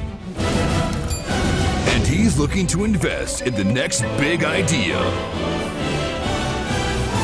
Hi, my name is Riz, and I have a lot of money. I mean, almost too much money. So I'm looking to invest, and I've asked the fellas to come on down to my office and pitch me their ideas. Do they have what it takes to be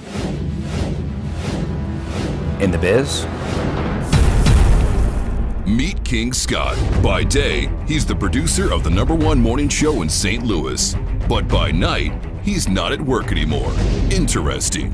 He says that despite all of his shortcomings, his one long coming is his knack for decent ideas. Hello, I'm King Scott, and I'm here to pitch my business idea to Riz, and I know he will definitely invest in this. It's a revolutionary business idea. It's going to change the world over, and I definitely have what it takes to be in the biz.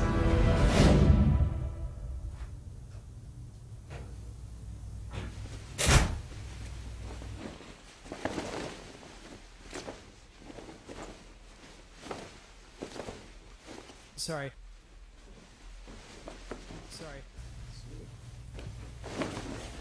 Hey. Take a seat. Hello there. All right. Yeah, make sure you speak into the microphone. All right, yeah, I definitely will. Can I move the mic a little bit? Okay. Oh, thank you. Yeah, well, hi, I'm King Scott. I'm so honored to be on RizViz. I mean, a big fan, love the show. Hi, Gary.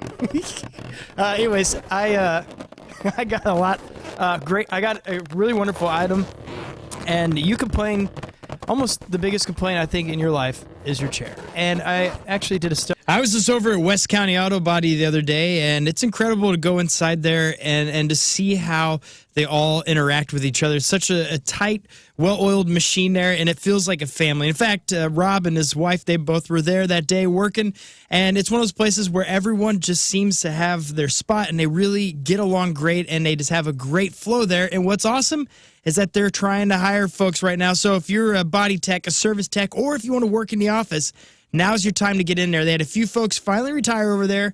Very tough to get in there. This doesn't happen often, and they have a window of opportunity. And you, yes, you sitting there right now doing a completely different career, but you have that project car. You love working on your car. You love tinkering around there, and you're good with your hands. And this is something that maybe you've never thought about doing, but now's the time to get in and start working in the automotive industry. And you could do this in West County. And what's amazing is they will do on-site training, and you're going to get incredible benefits, incredible pay. Plus, you get to work in a wonderful environment. It's a family-owned. It's a local place. It's right there on Lindbergh near Page. Fantastic crew over there. So go to West County Auto Body today. Ask them about a career. Go to West County Auto. That's westcountyauto.com.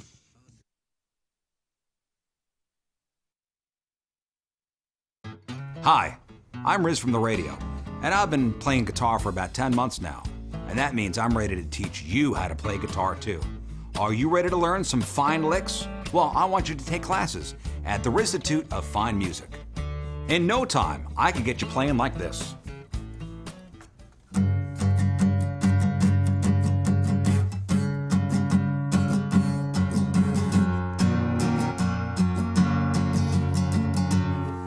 When you sign up for... All right, welcome back to the Riz Show. Phone number 314-624-3833 or 618-398-3833. The Mick Ultra Studio Cams, 1057thepoint.com/Riz. The socials at RIZZ Show. Your emails, RizShow1057thepoint.com. Friday fail stories coming up. Rafe's E-memorium on the way. We'll give away the rest of our prizes. We'll play Fake News of Florida. You know, I was talking earlier about... being in the shower last night and listening to the Blues game. Mm-hmm. All right, shower activities. So there are three types of people. Those who have like an in-and-out mentality when it comes to showering, those of us who spend extra time standing in there doing whatever, and of course, those who don't shower. Scott? Hey. So there's a new survey out on people's quote-unquote unique showering habits. Okay, so who brushes their teeth here while showering? Done it. No. Didn't like it. That brush is not inside in the shower. I think I'm same. Yeah, gross. Tina introduced it to me as a concept. Didn't like it. Yeah, apparently it makes sense, especially if you're a messy brusher, because it's like apparently it's bad. The bacteria with the steam, the bacteria build up. It's not good. I like keeping it separate, man. Yeah, me too. Me too. All right, Lern, do you shave your legs while showering? Oh, yeah. Okay. And I shave them daily. And I know some women out there are going to be like, what? You do? Oh, yeah. I don't like any stubble on my leg at all. Yeah, like I'm like a seal. You never intertwine your legs with Tim, and he goes, "Is this a cactus? Who brought the cactus to bed?" Yeah. Why is there a mustache? He's like, please, no, God, no. Oh, by the way, so 23% of Americans, they brush their teeth while showering. 80% of women shave their legs while showering. By the way, we are gymnasts. Women shaving their legs in showers, if you don't have a stool in there, or a little ledge, I'm hiking this thing up and putting it on I'm sticking the landing on the wall, and I'm trying to balance on one leg while trying not to shave my whole thigh off. Back to you. Rafe, do you shave in the shower? I do. Well, I use an electric razor.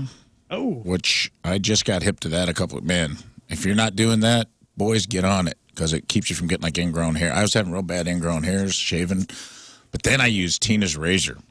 I don't know what it is, man. Them lady razors, just for like whatever the electric razor misses, I do a quick one, and then I just do a little quick cleanup in the shower. And there's something about those Glide. What are the ones called with the big soap head on them? Venus. I use men's razors, honestly. Okay, sorry. It's okay. I didn't mean to. I use Bic men's razors. Some people do unusual things, while showering. I'm not talking about like going to the bathroom. Like some people watch TV while showering. Some people listen to audiobooks. I've done that. I've done that. I'll put a podcast on. Some people use their smartphones in the shower. Some people drink a beer. Oh, shower beer? I'm all in. Only on vacation. No. I only will do the shower beer during vacation. I do it every summer. I'll have a shower beer, and then I'll pour it on my hair. You like to set it down right by the drain, lather up, go to town? I put it on a shelf. Oh, okay. I'm chugging it, to be honest Usually with when you. we're at like an all-inclusive, because I like to beat the house with drinking. Yeah. Like I will be drinking at all times, so even when showering. Usually like a little bottle of Corona or something like that. cool Very as hell. refreshing. It's like when you beat the house on that cruise ship. What? Oh, well, that was, you had to pay for every drink. Oh. And that sucked. And that sucked. Has anybody ever showered with their pet? No. That's how we only have a shower. Like we have a big walk-in shower, but that's all we have. So when I have to wash the dogs, Gotta get in there. sometimes I'll just get in and be like, hand me the little one, hand me the big one. And then I just throw them out because they both hate it. Yeah. It's easier for me to just stand in there with them. And Yeah, and they said 15% of Americans have showered with their pet, which makes sense if you have to. Like when cleaning your pet basically means you're going to be drenched anyway. Yeah. Yeah. I mean, I You wear might as well swim just get trunks in. just in case. Well, you don't want them seeing that. That'd be weird. I just don't want. There's a lot of trying to escape and claws, so I like to have at least a layer of protection. Yeah, I get it. I understand. Somebody sent me this video, and this will lead into crap on celebrities, but and I've seen this video before, and maybe you guys have seen it too. So it's a hype video from the 1980s of a white guy promoting himself as a rapper. And depending on your point of view, he's either the worst rapper in the history of mankind or the best. Oh, great. You have audio? I have audio. You want us to guess ahead of time? I have audio, and all right, here it is. Is this guy the worst rapper you've ever heard or the best? I'm not the typical rapper that you'll meet. I don't live in a box, nor was I raised on the street. And as you can see, I'm not black. I don't do drugs, and I'm not on crack. Yeah, and it goes on It's from just there. a guy with a mullet. Seems a little and he's, redundant. Like It's from the 80s. Dude, he's awesome. I'm gonna say he's a great rapper. That reminds me of crushes. Peaches. Like ironically the best. He also would sell you life insurance, but he's also a great rapper. What is that Peaches song? Sucking on my... I don't know what the hell you're talking about. I think it's called Mommy Issues. It's a great song. Like obviously by that's a Peaches. Casio keyboard pre-programmed beat. But see if you can find that video and post it up there. Man, I on forgot the, about him. I've seen on the him in a while. socials. He was one of those. I believe showed it's up like a on pink or E-Bombs World. purple puffy jacket he's wearing. I'm into that. The song I was thinking of, He's, I can't like, say on the rich. air. It's Peaches, F the Pain Away. Great song. But when somebody sent me that video, it reminded me of the years ago guy. I don't know. The Okay. years ago guy. And I don't think we've played this for you guys before. This is a piece of audio that is in Riz Show lore. Historic.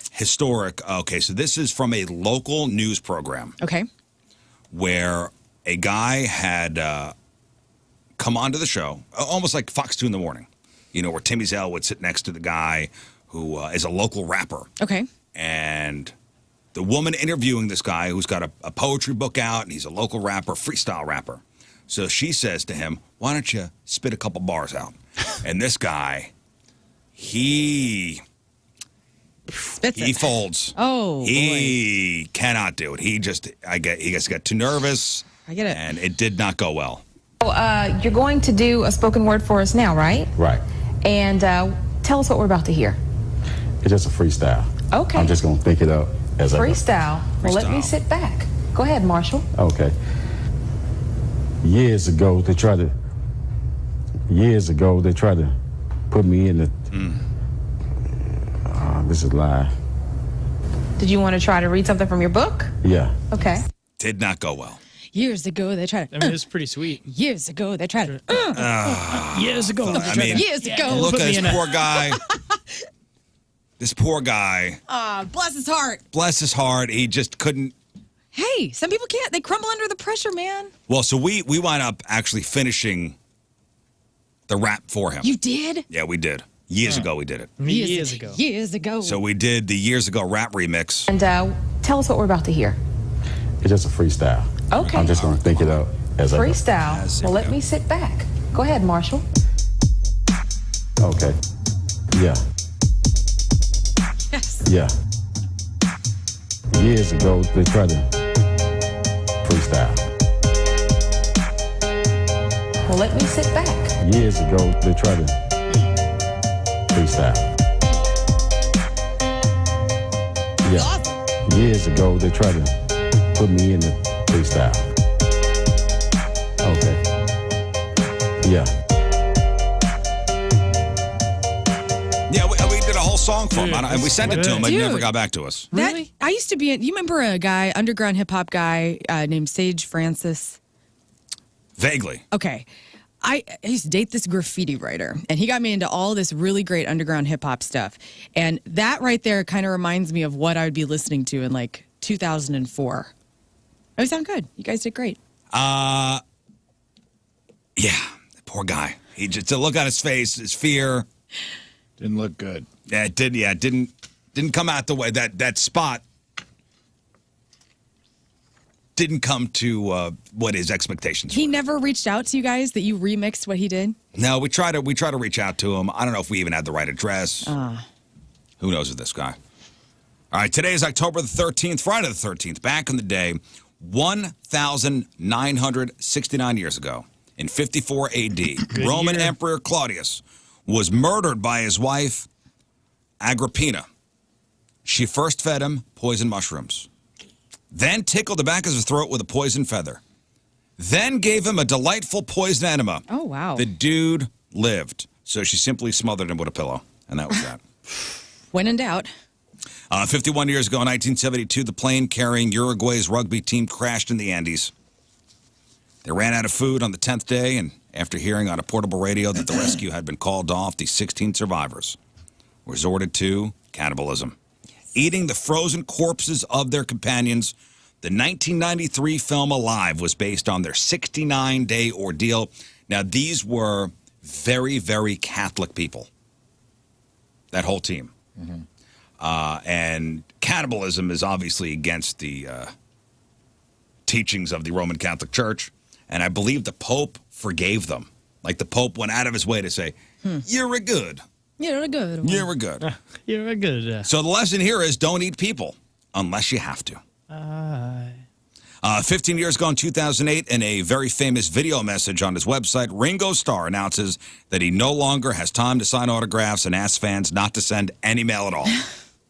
You ever hear that? No.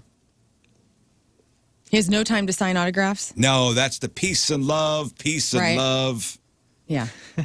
Oh, I've heard that, of course. let me But see. I didn't know he was telling people not to send him Oh, fan yeah. mail. Dang.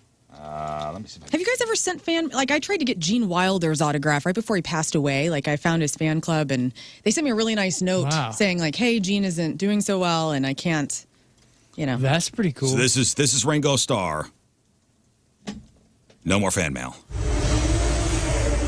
This is a serious message to everybody watching my update right now. Peace and love, peace and love. That's great. I want to tell you, please, after the 20th of October, do not send fan mail to any address that you have. Nothing will be signed after the 20th of October. If that has a date on the envelope, it's going to be tossed. I'm warning you with peace and love, but I have too much to do. So no more fan mail. Thank you. And no objects to be signed. Nothing. Anyway, peace and love. Yeah. Yes.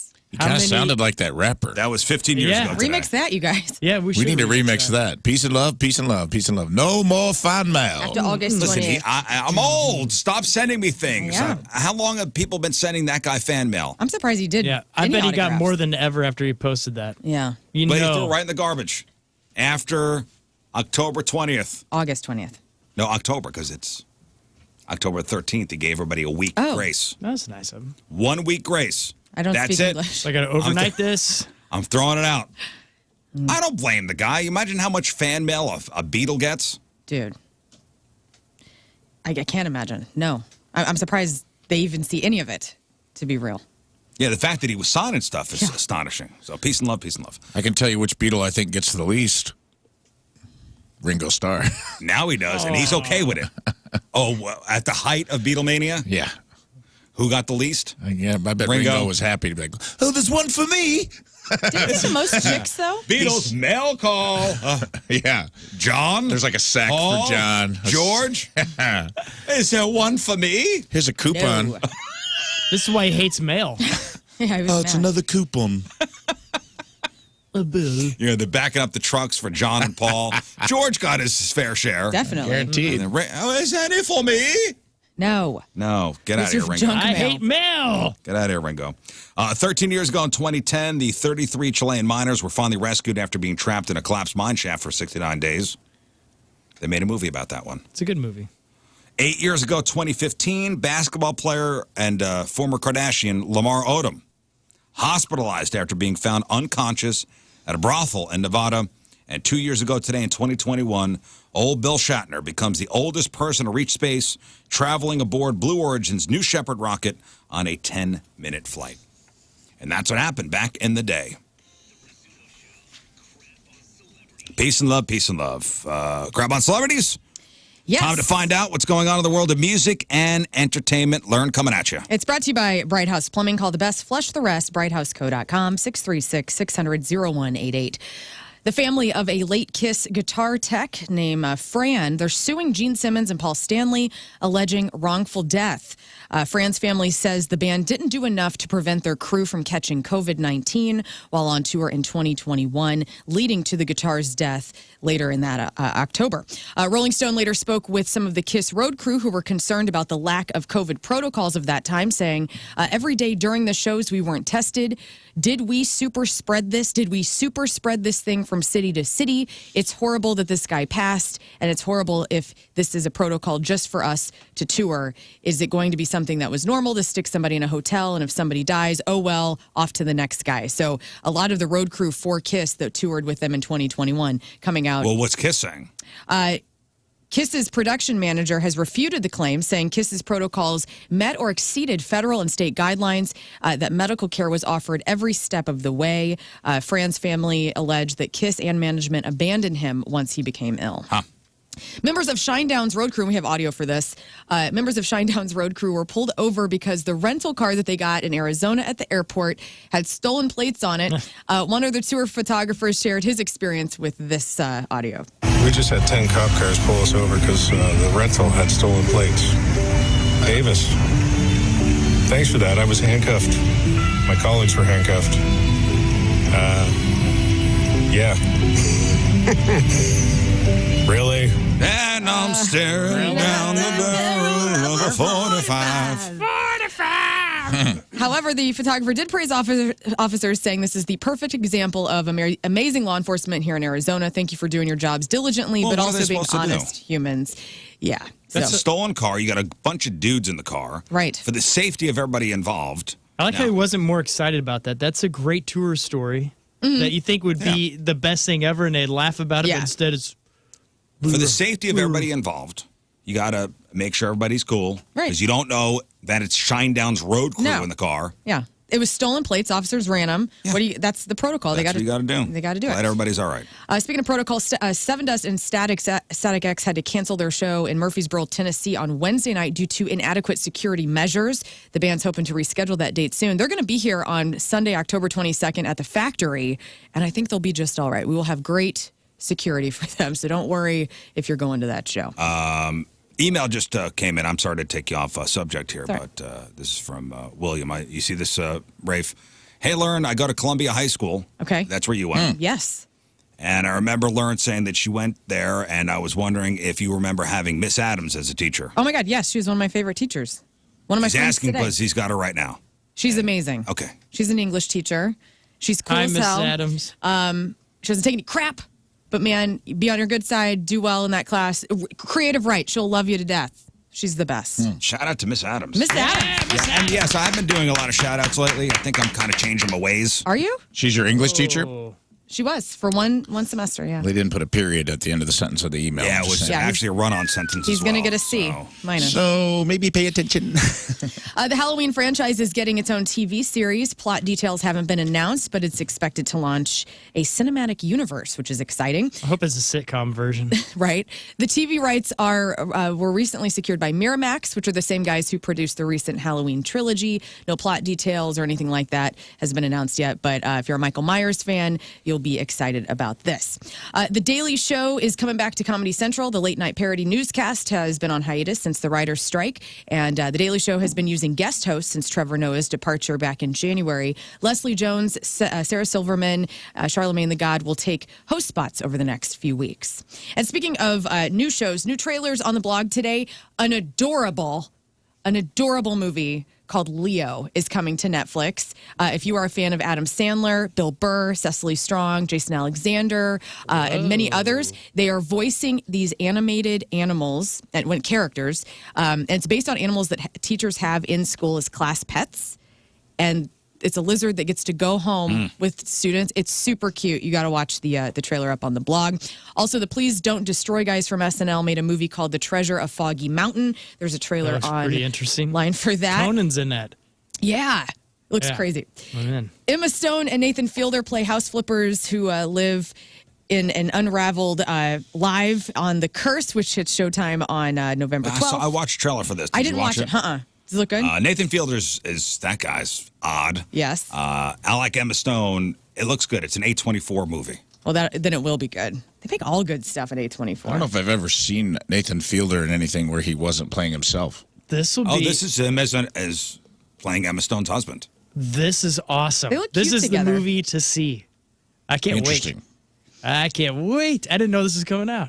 Some streaming debuts this weekend. Everybody Loves Diamonds on Amazon. Goosebumps will hit Hulu. Lessons in Chemistry on Apple TV Plus, and then Creepshow on AMC Plus, the season 4 premiere. Hey, I know we talked about this the other day, but that what's that new Scorsese movie, The Killing Flowers?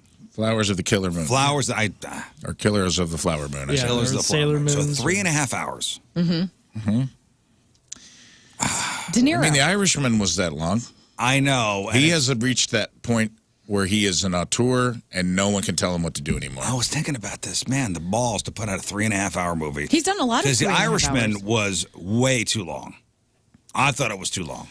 Well, that's the argument for, like, when someone does kind of, we talked about this during the break, like when you're creative and, like, you're not getting any feedback anymore because you've become so famous and so renowned that, like I can't tell Scorsese to cut a half hour out of this thing. Yeah. Right.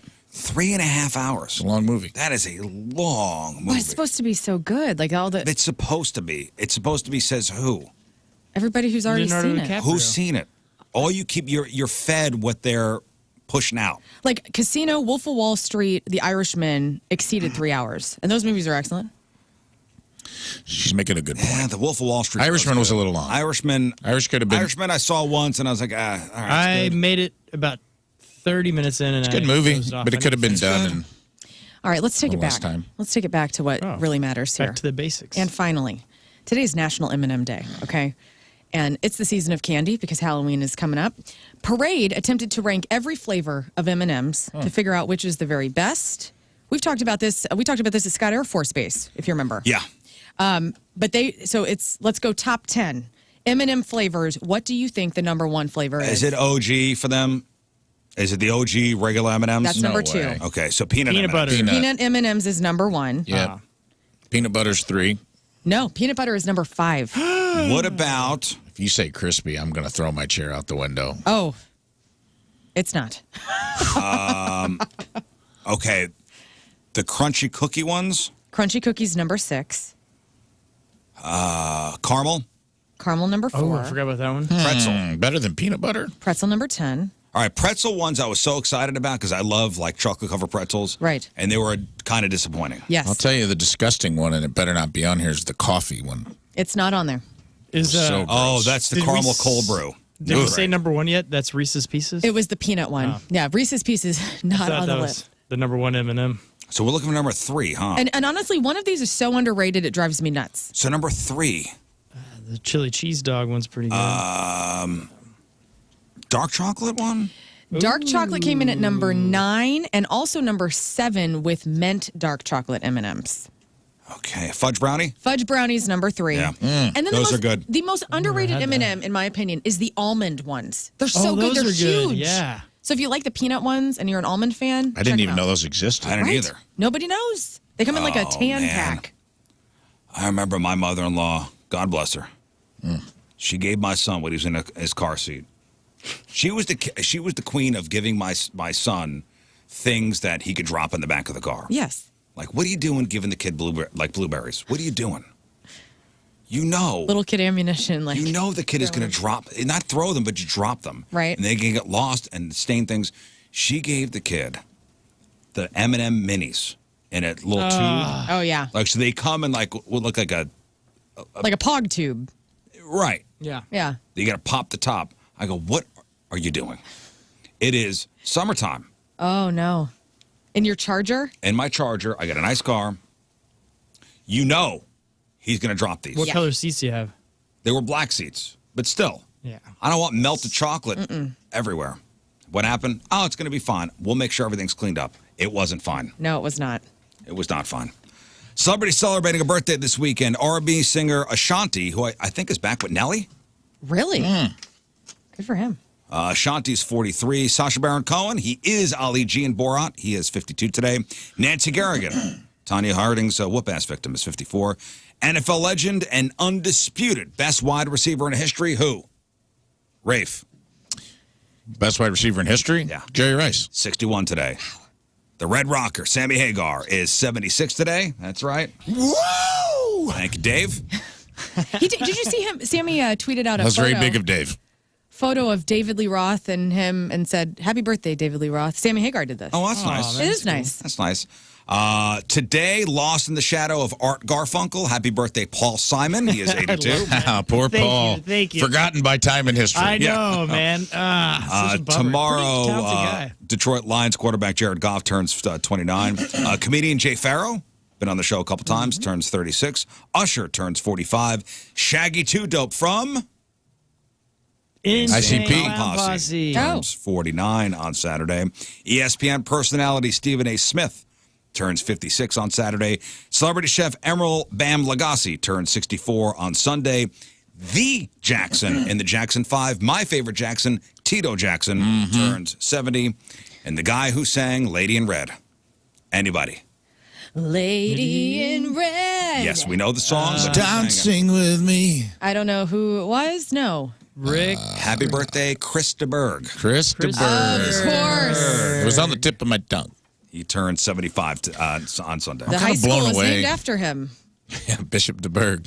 Lady in red. The fighting Boys in ladies in red. red. That's right. The fighting ladies in and- red of well, you Bishop say de that, Berg High Bishop School. de Berg. Chris de Berg claims he has healing hands that can reduce the pain of people with injuries. I didn't know that. Yeah. That's cool as hell. He doesn't think he's special, though. He believes we all have the power to heal. Oh, Don't that's touch me. cool, Beautiful man. sentiment. I can't wait to get his book. Today's... Go ahead, Rafe. I'm blown away that Jared Goff is in his 20s. Doesn't it feel like that guy's been in the NFL for like 15 years? Yeah. He's killing it this year. He's He's doing having a good. great year. He's having a resurgence. Today's porno birthday, which is being brought to you by Patricia's, where fun and fantasy meet, is Ryder Sky. And today's birthday girl has been in 272 fine films, including The Bad Wives Book Club, Beating Around the Bush, Broke Down Bitches, Cougar Sandwich 2, Count Racula, Horny Joe's Gym 1, I'm Gonna Bang Your Mother 3, Whoa. Manaconda 1, The Secret Lives of Stepmothers and Sons 2, Tigers Got Wood, The Whores Have Eyes, and Who Could Forget a Role in 2008's Smothergasm. Oh, what an event that was. Remember that? It's a big event, man. Ryder Sky is 45 years old. That's your porno birthday. Those are your crappy birthdays, and that was your crap on celebrities. What?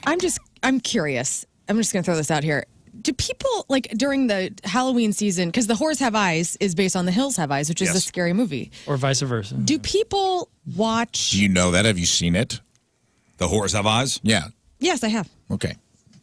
Do people change up their porn viewing seasonally? Like, they want to be... Oh, they have a Halloween one? Like Halloween theme. Like Christmas time, something for the holidays. Yeah. They have, if you St. go Patrick's to Day any is one of a those, good one. Yeah. any one of those porno websites, they do have different categories. I know, but I would have never thought tis the season, you know? People really get into it. The Arbor Day ones are pretty cool. People love holidays.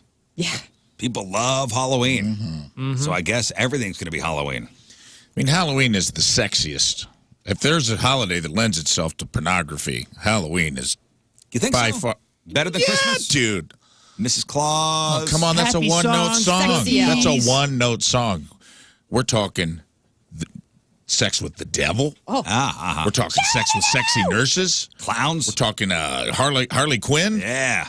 Oh, it's a plethora. Yeah, you're right. I think out of all the holidays, yeah, that does lend itself It's to a plethora. Like, I know people watch scary movies like once a week. Like, they'll be like, oh, we're going to do, 4 weeks of whatever our favorite Halloween movies. But do they do that with their pornography? I'm just genuinely curious about this. I mean, I did watch someone bang a leprechaun on just because of sheer curiosity, but it's not something I'm going to seek out. The Halloween stuff that's some top drawer pornography.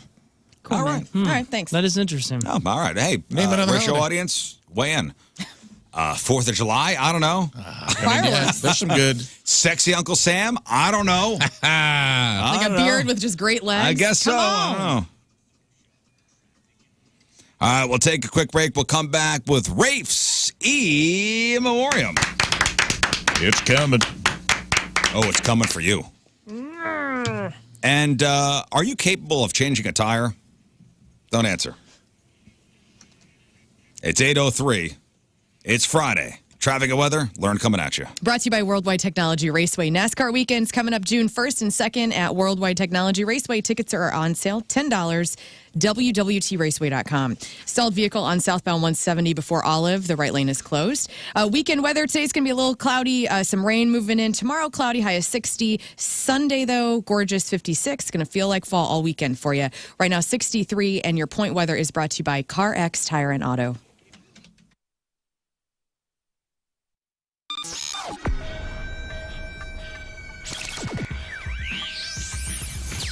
All right, it's Riz. It's Jeff Burton backstage at Pointfest with Eric and Jeff from Stone Temple Pilots. All right, how you doing today? Good, how are you? You seem like you're like a morning radio show where you're all A amped lot up of- on caffeine. Did you know I do a morning radio show? do? Yeah. All right. And a lot of cocaine. Yeah. Hey. Good morning. Actually, good afternoon. Hi. It's kind of morning. That's why To I'm me, commenting yeah. on that. Yeah. So how have the shows been so far? I mean, Jeff's the new guy. So what hazing has been going? Way to a job that you just, I've had it. I've had it with these people. I've had it with this industry I'm in. I've had it with the bosses. I'm not making enough money. I've hit the ceiling. Well, Centric, they're an accelerated training program that prepares you for a new IT career in as little as 4 months. 4 months, not 4 years. IT, that's something that's going to be around for a long time. And with their hands-on training, with certified instructors, they give you real-world situations. They train people from all backgrounds with little or no IT experience. Centric's Career Services team provides soft skills training, and they will help you land that first job. Centric is with you every single step of the way. They offer cybersecurity classes. They offer coding classes, classes that fit your schedule and learning style, day and evening classes that are online and in person. Centric provides a technical foundation to help you get a job in technology in an industry that's growing and very lucrative.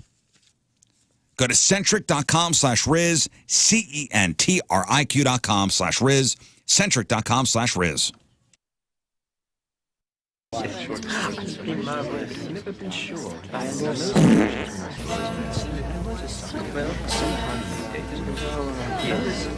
Paps, be good to your daughters. That's how you know to be good. 'Cause some will turn to mommies when others will be daughters and dads. That's how your brothers can be mothers too. That was John Mayer. Daughters.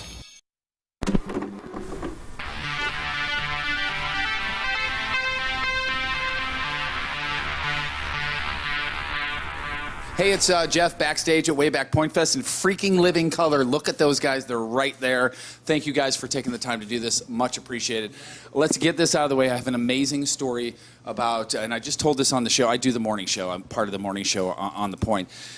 A million years ago when you guys were on a tour opening with Rolling Stones. Yeah.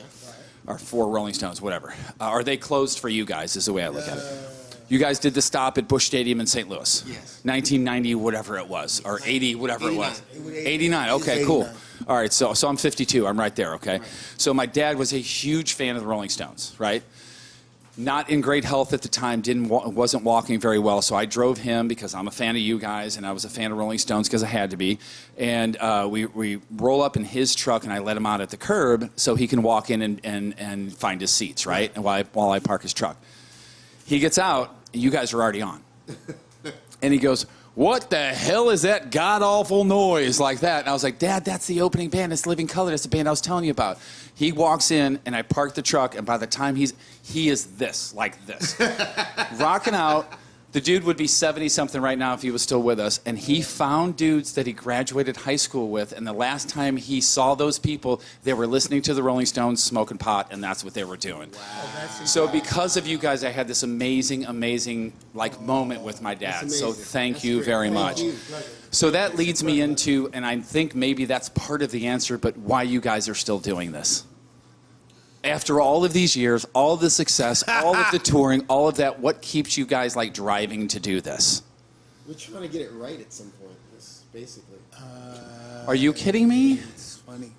It's a great question. I mean.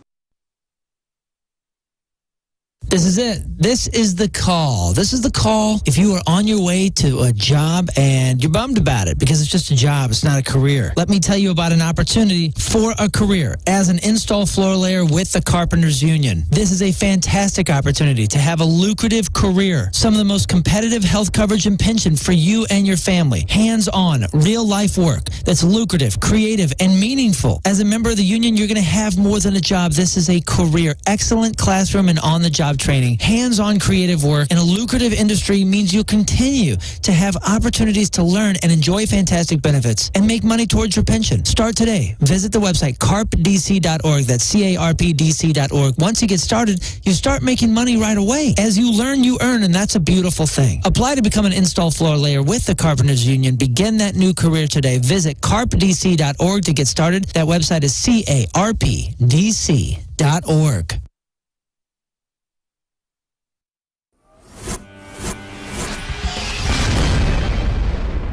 All right, so here we are, way back Pointfest, the first interview of the day. It's Real Big Fish, everybody. Gentlemen, how are you? It's great to see you. Great to see you.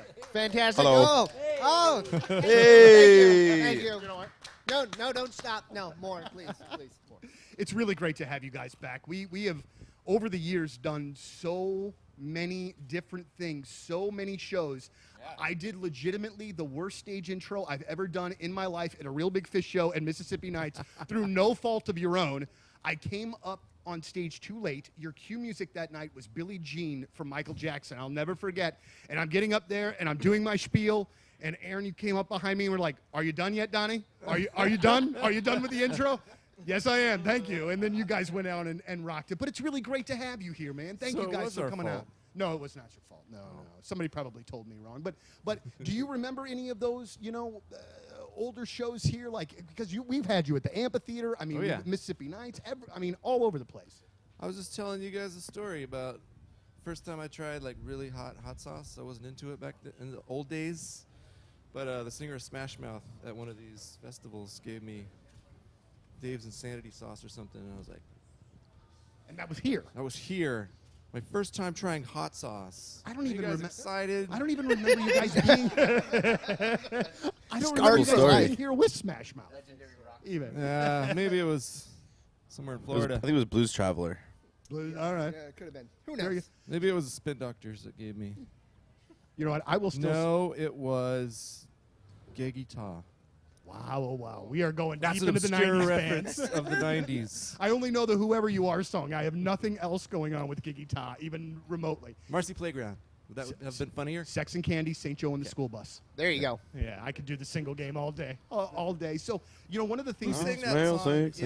If you... Cleaning out the garage, you're cleaning out the basement, maybe you got a piece of property. Like when we bought our farm property a couple years ago, you know, we bought the thing as is, and there was just so many piles of just garbage and scrap metal all around the property. And dumb me, we just threw all that stuff out.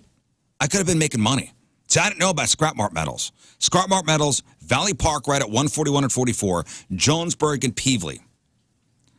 Turn that scrap into cash. They'll take copper wire. They'll take brass, stainless steel, aluminum and cans, batteries, electric motors, steel, cast iron. Also, you know, you're recycling. So, you know, the metal doesn't end up in a landfill. But, you know, you can make some money too. Clean up on job sites. It's the worst. Contractors, make it easy on yourself. Get the dump trailer, fill it with the scrap. Drive it on the scale, which, by the way, you could see the scale. Drive it on the scale at Scrap Mart and let them recycle it for you. Plus, walk away with some nice cash in your pocket. And when you mention the Riz Show, you'll get more cash for your scrap. Ask for Lucas. He's the owner. Great guy. Good dude. Good people, as they would say. Scrap Mart Metals, 141 and 44 in Valley Park, Jonesburg and Peevely. ScrapMartMetals.com, ScrapMartMetals.com.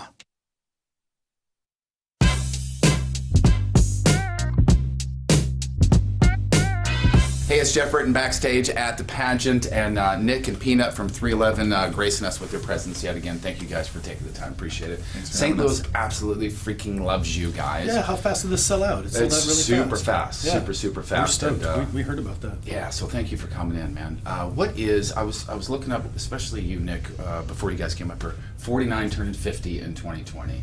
You guys have been doing this forever, and I'm the same way. I'm 52. Just a quick story that nobody cares about. First time I ever saw you guys was like 91 in Springfield, Missouri. Williams is doing some comedy tonight. Yeah, baby. Red Bud, Illinois, out at Vices. I believe your show starts at 7. Show at 7. Possible second show if that one sells out. But if you want to go, I'd go to the 7 o'clock because we don't know if it's going to sell out or not. We're doing good, though.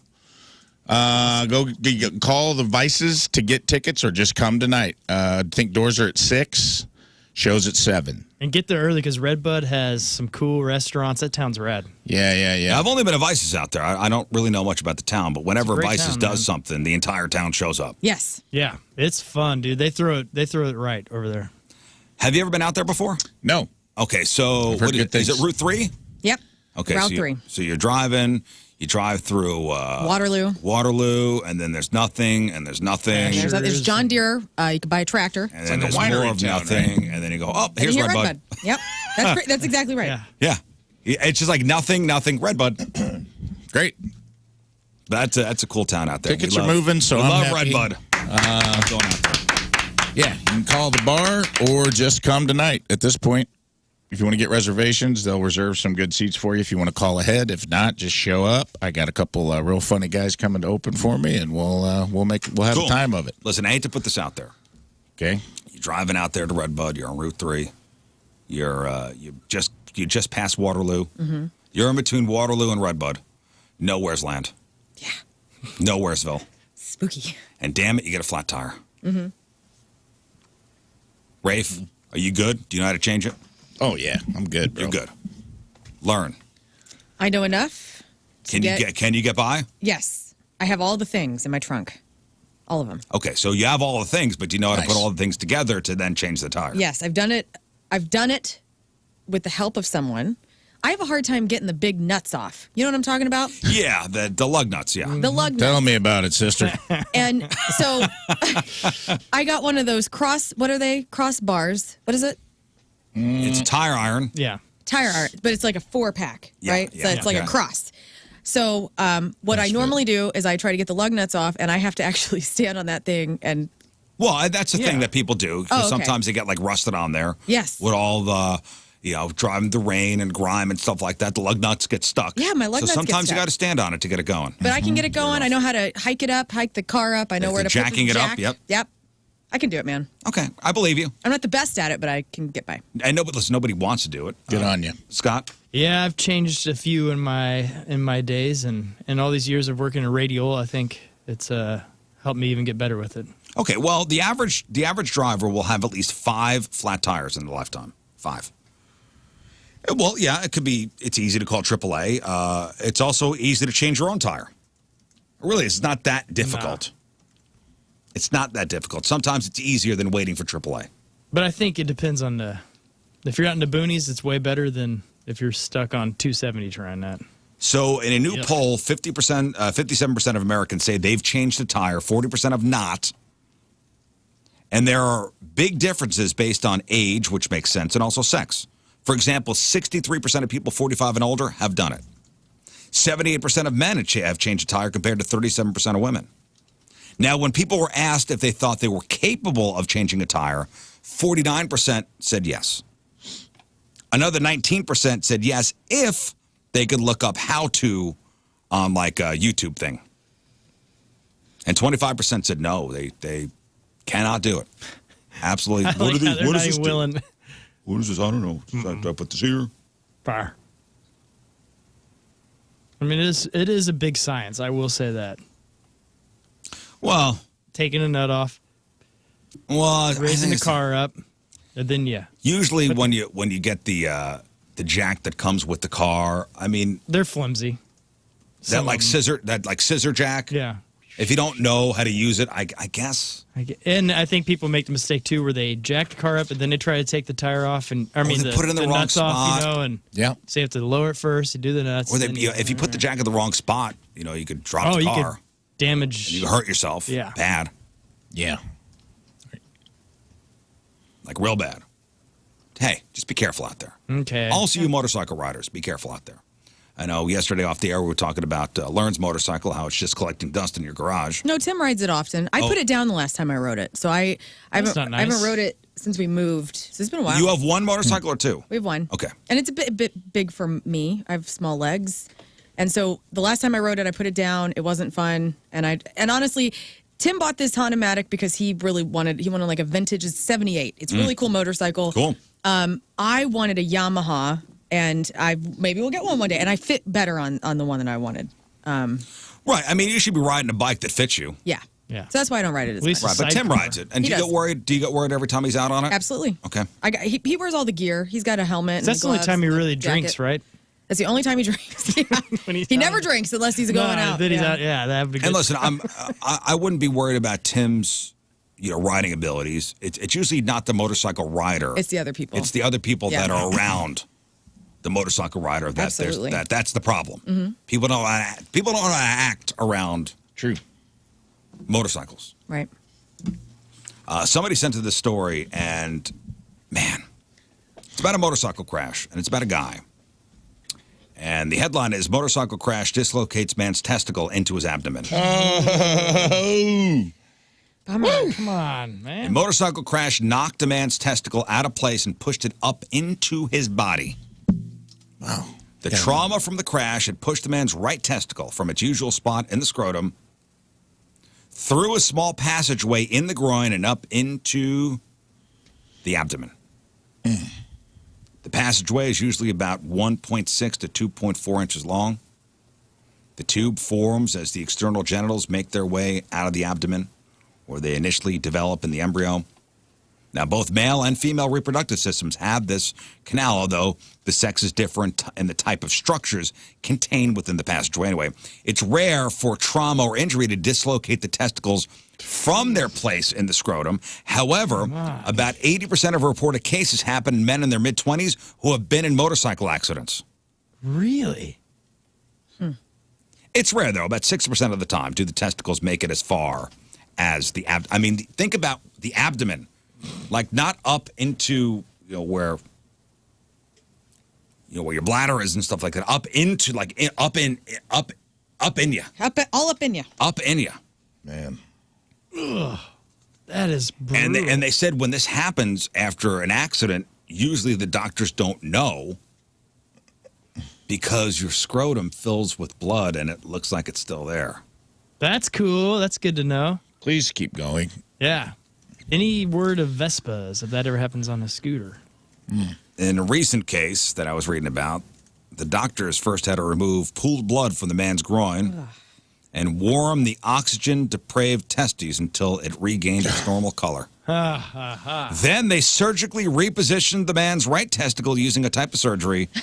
This procedure is also used in kids with a common birth defect, which has a testicle not fully descending during early development. The authors of this report noted how difficult it could be for doctors to spot a testicular dislocation.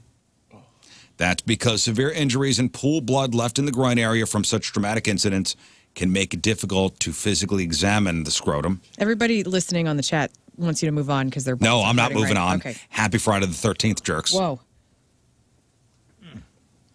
In one previous case, it took nearly a year for a patient to be diagnosed after a motorcycle crash. Yeah, just didn't know it was there. They couldn't find it. Here, Ralph, and it looks like you got one ovary. It's crazy. Never seen this before. Yeah, they found it through like a CT scan. Like, where did that testicle go? That's a new. Oh, there it is. Fun book. Oh, there it is. Is there a harm to just leaving it? Pain. It hurts? Yeah. Okay. Yeah. Okay. We should do that book, though. Where in the world's that testicle? Yeah.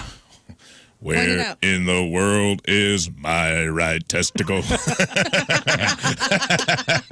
Well, the good news is... Do it, Rockapella. The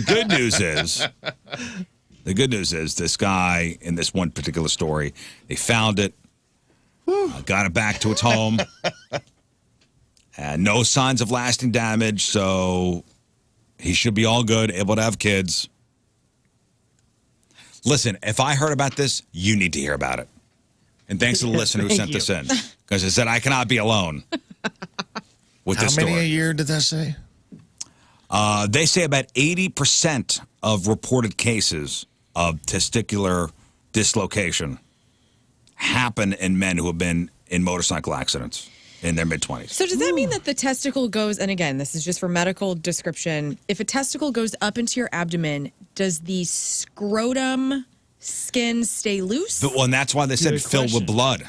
So that filled they up couldn't with they blood. couldn't figure out where, they didn't think to even look. Dang. Okay. Nature abhors a vacuum. Ugh. To be honest, if it didn't hurt, I'm leaving it. If they're like, hey, man, your testicles up by your spleen. We'll right still now. work on And I'd be like, no, we'll not work. Well, that's where he lives now. Because if the other option is now you have to go up and root it back out, I'm out. Yeah, Unless think it's about this. excruciating pain. The time you're not wearing pants around the house, something like that, and you're in front of your fan, and there's nothing in there, so it just that's flaps. fine. All I'm imagining is it's all good. The testicle putting on his headphones, his earbuds, singing White Snake. Here I go again on my own, and just making his way up to your abdomen. He's having a great time. Driving down the only road I've ever known. I'm glad my testes turned into something else. I'm just going to say it. Yeah. Thank you. Like a gypsy, I was known to walk alone. This is where I live now. I'm moving. Yeah. Moved out to the suburbs. You changed. I'm still cool. Nah, man. You're up there living your best life between the pancreas and your new liver. Neighbor, your new neighbor, liver. Cool neighbors. I still live next door to this. Yeah, I'm in the city. It's got this a-hole right here next door. Yeah. It's better than being next to the other nut. He's loving it. Well, for that being said. Oh, boy. You get into this, yeah. Time for this week's E-memorium. Indeed, it is time for this week's E-memorium. For those of you unfamiliar, the E-memorium is a lot like an in-memorium you would see at the Oscars and or an award show like that, but it's for our show, and it's for people who got butthurt and sent us emails, didn't like something we said, or just sent us some sort of completely asinine and crazy email unrequited. But either way, we honor you today. In our E-memoriam, brought to you by Hughes Funeral Alternatives. Discover Aquamation, the natural, gentle, eco-friendly alternative to fire-based cremation. First on the list, and there's a lot of them this week, Amish people. Oh, boy. We showed our ignorance of Amish culture this week when we besmirched a few of ye butter-churning, barn-raising, outhouse-using sect of time travelers. Of course, you won't hear this transmission by the very nature of the E that preceded in memoriam because you like to party like it's 1699. While the rest of us are worried about climate change, you're still mystified by the concept of Velcro. I get it, modern life is full of sin, like dancing, zippers, and reverse cowgirl, which you guys do have, but you think that means a woman in a bonnet milking a Holstein with her non-dominant hand. It means something else out here in the world where we're all living the English life. But we applaud your commitment to the past and the zeal at which you cosplay Little House on the Prairie, but somehow with less diversity. You're avoiding modern society like it's a bag of unbleached flour, but here's the kicker. You don't even get to be mad about this because you ain't hearing it. And if you are, then you failed to be an Amish, and that's on you. So if we offended you and you're itching to pull out your quill and inkwell and write us a strongly worded letter, don't worry. By the time it arrives via your fastest horse, we'll have moved on to pissing off some other eccentric group. But you'll still be right where you are, stuck in the 17th century. So fare thee well, Brother Ezekiel. Great name. Next up, mailmen. We angered some mail folks when we said some less than loving things about you being replaced by Uber package delivery, and we're sorry about that. So here's to you, outdated mail carriers, the proud knights of the USPS, United Slow Package Smashers. We're sorry that people aren't showing more trust and respect to a government agency with the credo of neither rain nor sleet nor hail nor snow shall keep the mail from arriving slow. We're sorry we weren't more understanding that you once held the sacred task of delivering love letters and life-altering news, and now you're mostly relegated to strolling down the block like a modern-day town crier bringing tidings of meat department specials at Schnucks and coupons for a $19.99 oil change at all participating Dobbs locations. Meanwhile, I can summon anything from a toothbrush to a Tibetan singing bowl with one click and have it on my doorstep before you finished delivering my mail to my neighbor. Your most significant competition now is a 20-year-old gig worker with a smartphone and a rusty Honda Civic who only occasionally eats a fry from the food deliveries he's also making while doing your job. And the uniforms. Dear God, the uniforms. How could folks not respect a courier that looks like they got hastily dressed at a 100-year-old man's estate sale? But hang on to that weird Panama Jack safari hat they make you guys wear, because it may come in handy to pass around as a collection plate as you beg for change once Uber Mail goes live. But hey, welcome to the endangered species list, my friends. Hope you can adapt quicker than you can sort mail. Because if not, you could be in trouble. If the Pony Express could see you now, I think they'd shoot the messenger. But hey, may we seal this goodbye with a forever stamp. Bye-bye. Next up, very on topic for what we just discussed, sack creasers. Sack crease, yes. Sack creasers. Creasers, yes. I remember that, We chastised dearest Lern when she thought men had a crease in their scrotums. Come to find out, there are a few of you out there whose undercarriage looks like a weathered sandbag from a New Orleans flood levee. Our bad. Our apologies, gentlemen. We did not know about the biological Rorschach test hanging between your legs. The creased scrotum. We thought they all had a seam, but didn't realize there are a small amount of fellas walking around out there with the topography of the Grand Canyon in their pants. But I gotta say, ain't nobody loading the wife and kids into an RV to drive down Route 66 for that view. What's in that little flesh fortune cookie that you're storing for the winter, huh? Winning lotto numbers, emergency credit card, license and registration? While we do apologize, let's be clear, the crease doesn't make you the bad boy of anatomy. It's not the leather jacket in the world of genital fashion. It's more like a fanny pack, outdated, unappealing, and likely seen on a dad that has given up. We're sorry to see you check out, but if you are checking out, make sure and take that dented can of pork and beans you're keeping in the clearance aisle of your own little Piggly Wiggly with you. Bye-bye. Next up, this one's going to hurt the host, clenched fist bird flippers. Oh. We started a hot debate and hurt Riz's feelings when we simply informed folks that some of you have been looking like dorks when flipping the bird with too tight of a grip. Sorry, but that's just the way it is. Seriously, what are you guys trying to do? You clench your fist so tight when you're giving the finger that it looks like you're trying to squeeze juice out of it. What are you hoping for? Yeah, look, you can't make finger aid, bud. Let's break it down. Flipping the bird is supposed to be a quick, elegant maneuver, the fencer's riposte of the vulgar world.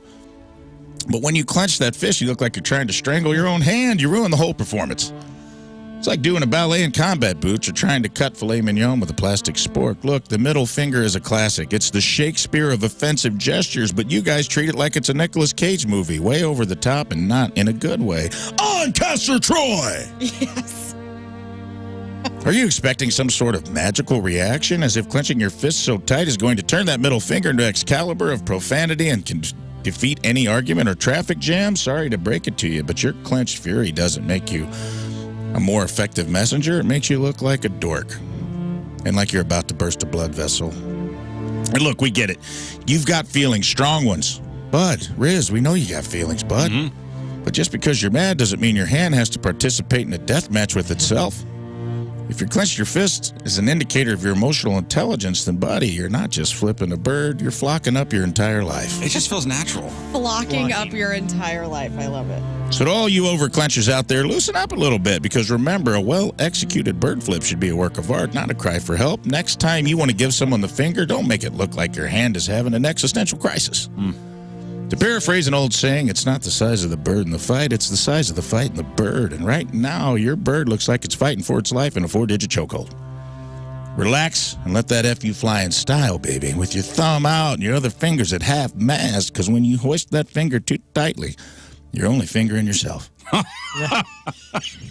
Giving yourself the finger. Yes. Giving yourself the finger. Giving yourself the finger, yes.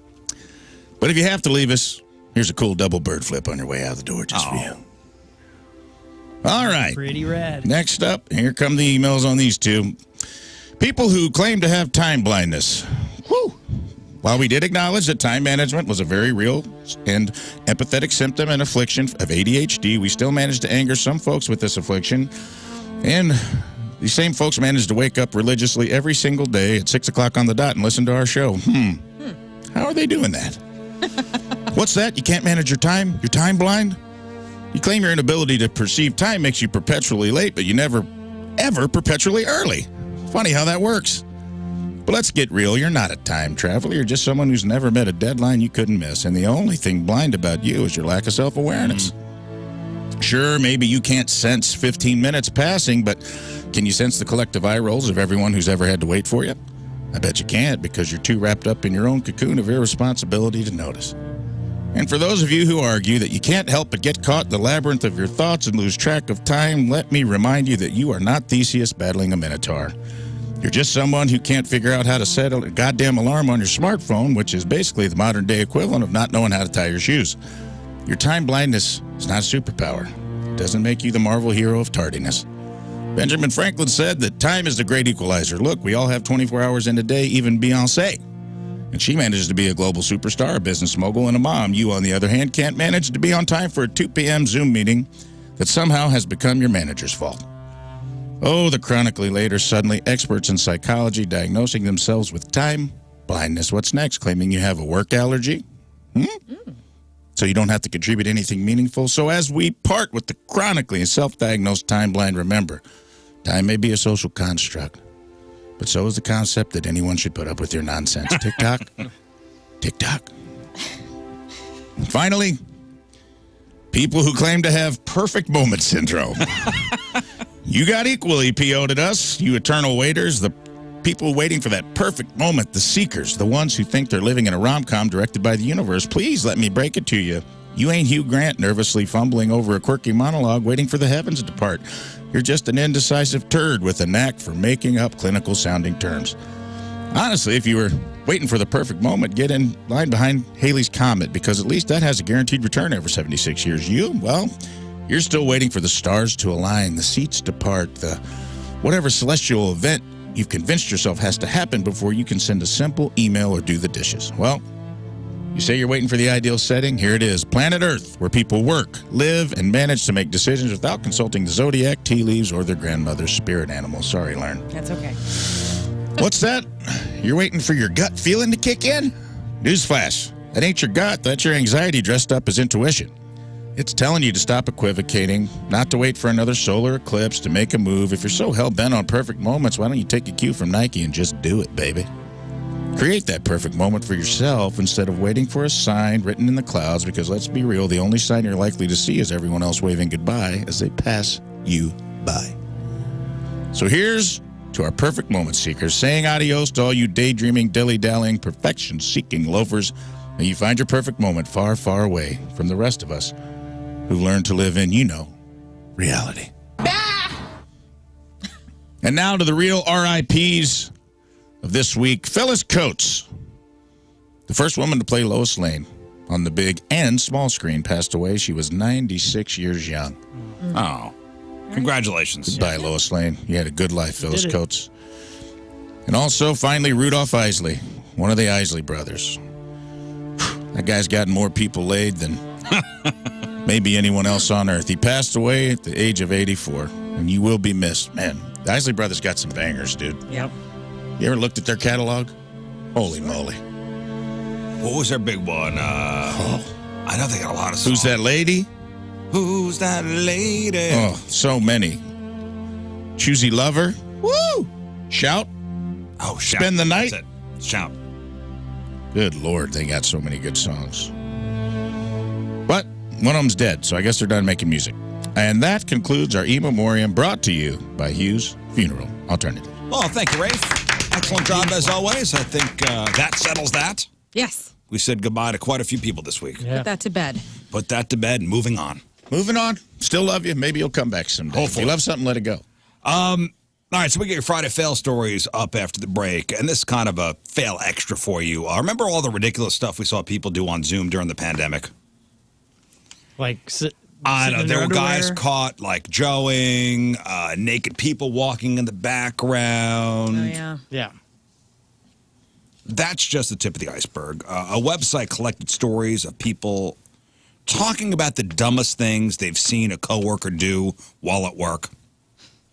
So a couple gems, and these are pretty much all fails. Somebody said a coworker photocopied a slice of pizza, and the rest of the office was finding cheese and toppings in the copy machine for weeks. Wow. Somebody saw a guy superglue himself to a component he was fixing twice. He did it once, and then he inadvertently did it again, and when he was trying to show people how it had happened, he superglued his eyelids together. Okay. All within an hour. This guy's winning, man. That's cool. Get the glue out of this guy's hands. Someone worked with a tattooist who did a tattoo that said, "Laugh now, cry later." And he wrote that across a man's chest. That's LADDER instead of later. Laugh now, cry later. A kitchen employee forgot to put oil in the oil fryer and turned it on. A fire shot up, then they put water on it, causing a bigger fire. Luckily, no injuries. Somebody said a manager was trying to teach an employee how to correctly prepare a customer's food, and the employee said, "I'm not the one eating it, so why should I care?" Nice. I like that. Someone put a bunch of knives into a sink that was full of soapy water and didn't tell anybody. Another coworker was sliced up, reaching into the water. Jeez. Someone opened a chat window to start talking smack about a coworker, forgetting that they were on a call with that coworker at the time, and they were sharing screens. Wow. And someone who worked at an airport said their coworker took his girlfriend through a secure area of the airport to bypass screening. The airport was locked down. They were both arrested, and of course, the guy was fired. So there you go. Wow. And that leads us into your Friday fail stories.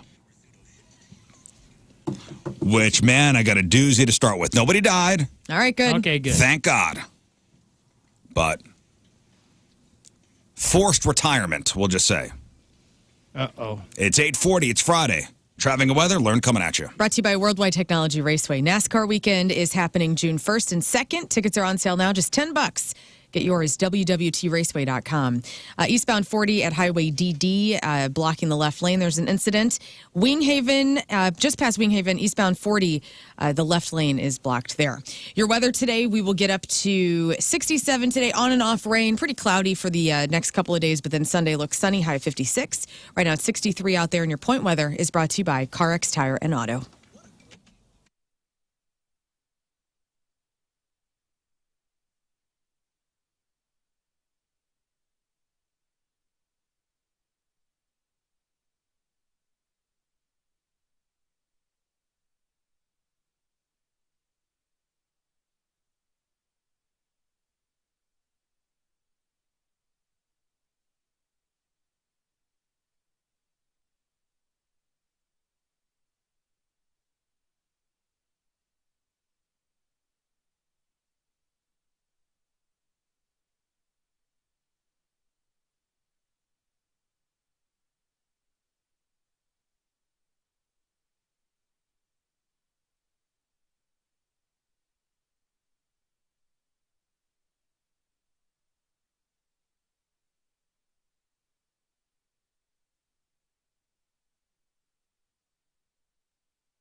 Moritz Royce Jewelry, ninjabling.com, the exclusive jeweler of the Riz Show. I hate to say it, but the holidays are fast approaching. And gentlemen, if you're looking to get that engagement ring, you got to get into Moritz Royce Jewelry, sooner than later. Make that appointment. Sit in the private office. Sit up there with John or Dan or any one of the staff up there. They're amazing people. And here's the great thing about Moritz Royce Jewelry. You don't have to worry about being taken advantage of. You don't have to worry about that. They're the ethical jeweler. They will work with you, work within your budget, lay everything out for you, set your mind at ease, and you walk away feeling good about what you just did. I did good. And the person who's getting this ring, they're going to feel good. And it's going to look good, and they're going to show it off to everybody. And you're going to be the hero. And that's all thanks to Moritz Royce Jewelry. They've been in business for 40 years. 40 years for a reason. They're awesome. Moritz Royce Jewelry, go to ninjabling.com. Get the phone number, get the address, make that appointment. See them on Instagram. See them on Facebook. Moritz Royce Jewelry, the exclusive jeweler of the Riz Show, Moritz Royce Jewelry, where you get the jewels and not the shaft.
Hey, St. Louis, get ready for the biggest comedy weekend of the year. Get your wristbands for 40 comedy events over 3 days in St. Louis from November 9th to the 11th. It's Flyover Comedy Festival. I love this festival. I've been in it every year. It's our 6th annual festival. I'm also a producer of this festival. I'm really proud of it. We got Janelle James from Abbott Elementary, Shane Wang, Shane Torres, Jeff Ross, plus over 50 more incredible acts, including yours truly. But here's a special Rizzuto Show deal. Use code RIZSHOW. That's RIZZ SHOW for an exclusive 20% off on tickets for the Janelle James and Jeff Ross shows at the Sheldon on November 11th. Check out the full lineup and grab your tickets now at flyovercomedyfest.com. You can get a wristband for anywhere from $55 to $85. That gets you into every event for 3 days. We have improv groups. We have sketch groups. We have over 50 stand-up comedians. One price for everything. One price for everything. Dude. For $85, you can go to the Jeff Ross show, the Janelle James show, and every other event in the festival.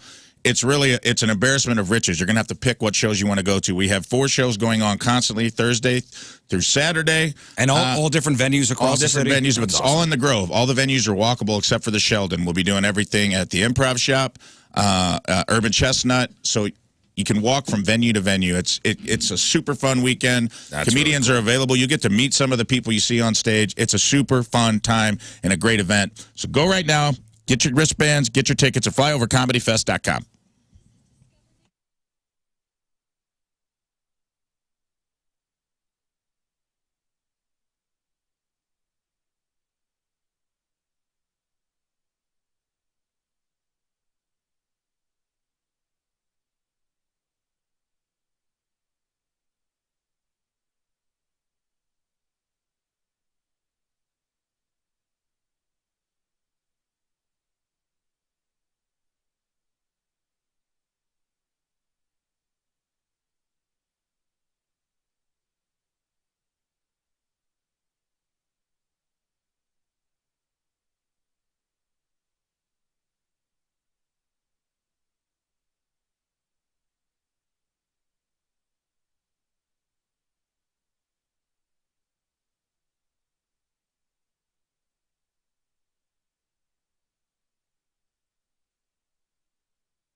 So we've had some hailstorms, roll through the area recently, and that could cause major damage to roofs, cause major damage to siding and gutters.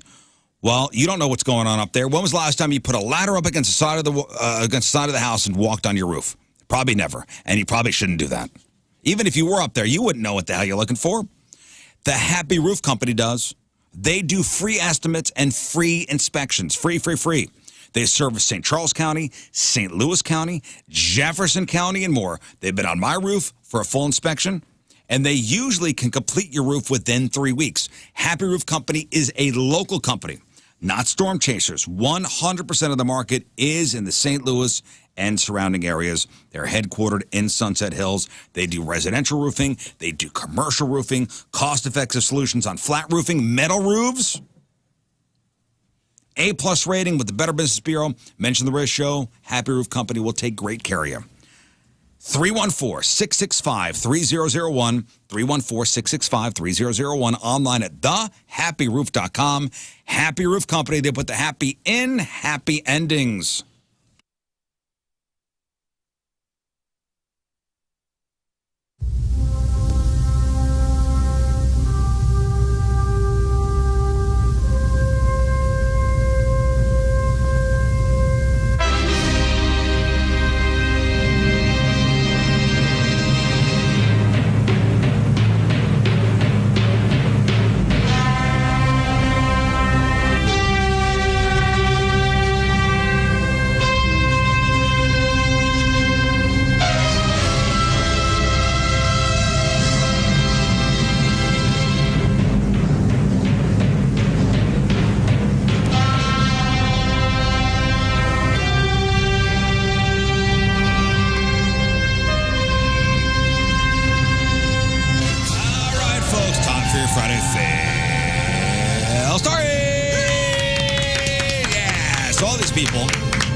Thought they had a perfect plan, but somewhere along the line, that plan went completely sideways. Yes. Oh, yeah.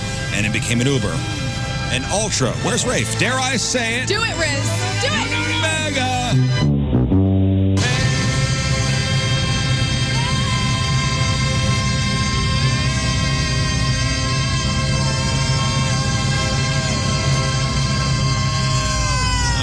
All right. Thank you. Failed. And your Friday Fail stories are sponsored by Moritz Royce Jewelry. Yes. The official jeweler of the Roosh. Where you get the jewels and not the shaft. Thank you. Where'd Sounded Rafe good, go? boss. He's getting, I think he's getting mugged in the hallway right Oh, now my God. by somebody in upper management. Who's I don't know mugging him? I don't know what's going on. He looks like he's in a very serious conversation. Everyone's chewing him out right now. Oh, I want him to He's hear kind the of story. shaking his head like, okay, anyway. Oh, I'm going to save the first story because I want Rafe in here. Okay. For that first kind of brutal right. story. All right. So just a kind of a quick kind of fail thing. I got a couple stories about stupid criminals who try to hide their contraband in quote unquote creative hiding places. Which place do you think is the best? You got a guy in Texas who was pulled over on Wednesday. When police searched his car, they found 2 kilograms of cocaine hidden in a box of Frosted Flakes. Interesting. He also had 10 grand in cash stashed inside a headphone box. That's a fail. Failed. A police officer in the UK saw 2 guys acting suspiciously in a park when it looked like they were hiding something in a tree stump. They ran off, but the cop dug into the tree stump and found 121 mini packages of cocaine. The cops are still trying to find all the, quote, rightful owners. Is this your code? Failed. And police in California pulled over a car after seeing it driving around without headlights. They searched the car, found a car loaded with drugs, including meth, coke, Xanax, and fentanyl, plus a loaded gun, which was hidden in a pizza box on top of a full uneaten pie. I mean, I saw the picture of it. Failed. So where was the best hiding place? I'm going to say the pizza. Yeah. Yeah. I put my piece. I don't think next to the the flakes is good, though, pieces. right? Hi, Rafe. Hey, welcome back. You missed us singing. Did I? I thought you guys were doing an ad. Oh, no. Oh, no. We are halfway through Friday Fail Stories. Oh, okay. Well, don't tell Tommy. He's in Greece. Yeah, he's in Greece. All the upper management, by the way, went to Greece, which is nice. Which is great. Good for them. They're glad they invited us. Hope they're enjoying themselves. I was literally standing outside the Were you really? Yes. I thought you were getting accosted. I was like, what's happening? I was standing there talking to Tim Convey, who's probably also late for his show. We sang Friday Fail Story intro. That's my favorite part. Yeah, well, you missed it. Can we do it again? No, I did hold a story because I wanted to hold that first story for you to be in here. Awesome. You know what the pit maneuver is, right? No. Police officers would do that to a car during a chase. It puts the car out of commission. So you hit the back bumper? Back quarter panel. You don't hit the bumper, you hit the back quarter panel. Right. Spin the car out. Oh. Yeah. I mean, watching YouTube videos of perfect pit maneuvers from police officers, it's a thing of beauty. It is pretty cool. Yeah. Like it spins the car out and will disable the car to stop a chase. Now, it's a thing of beauty when you do it to the right car.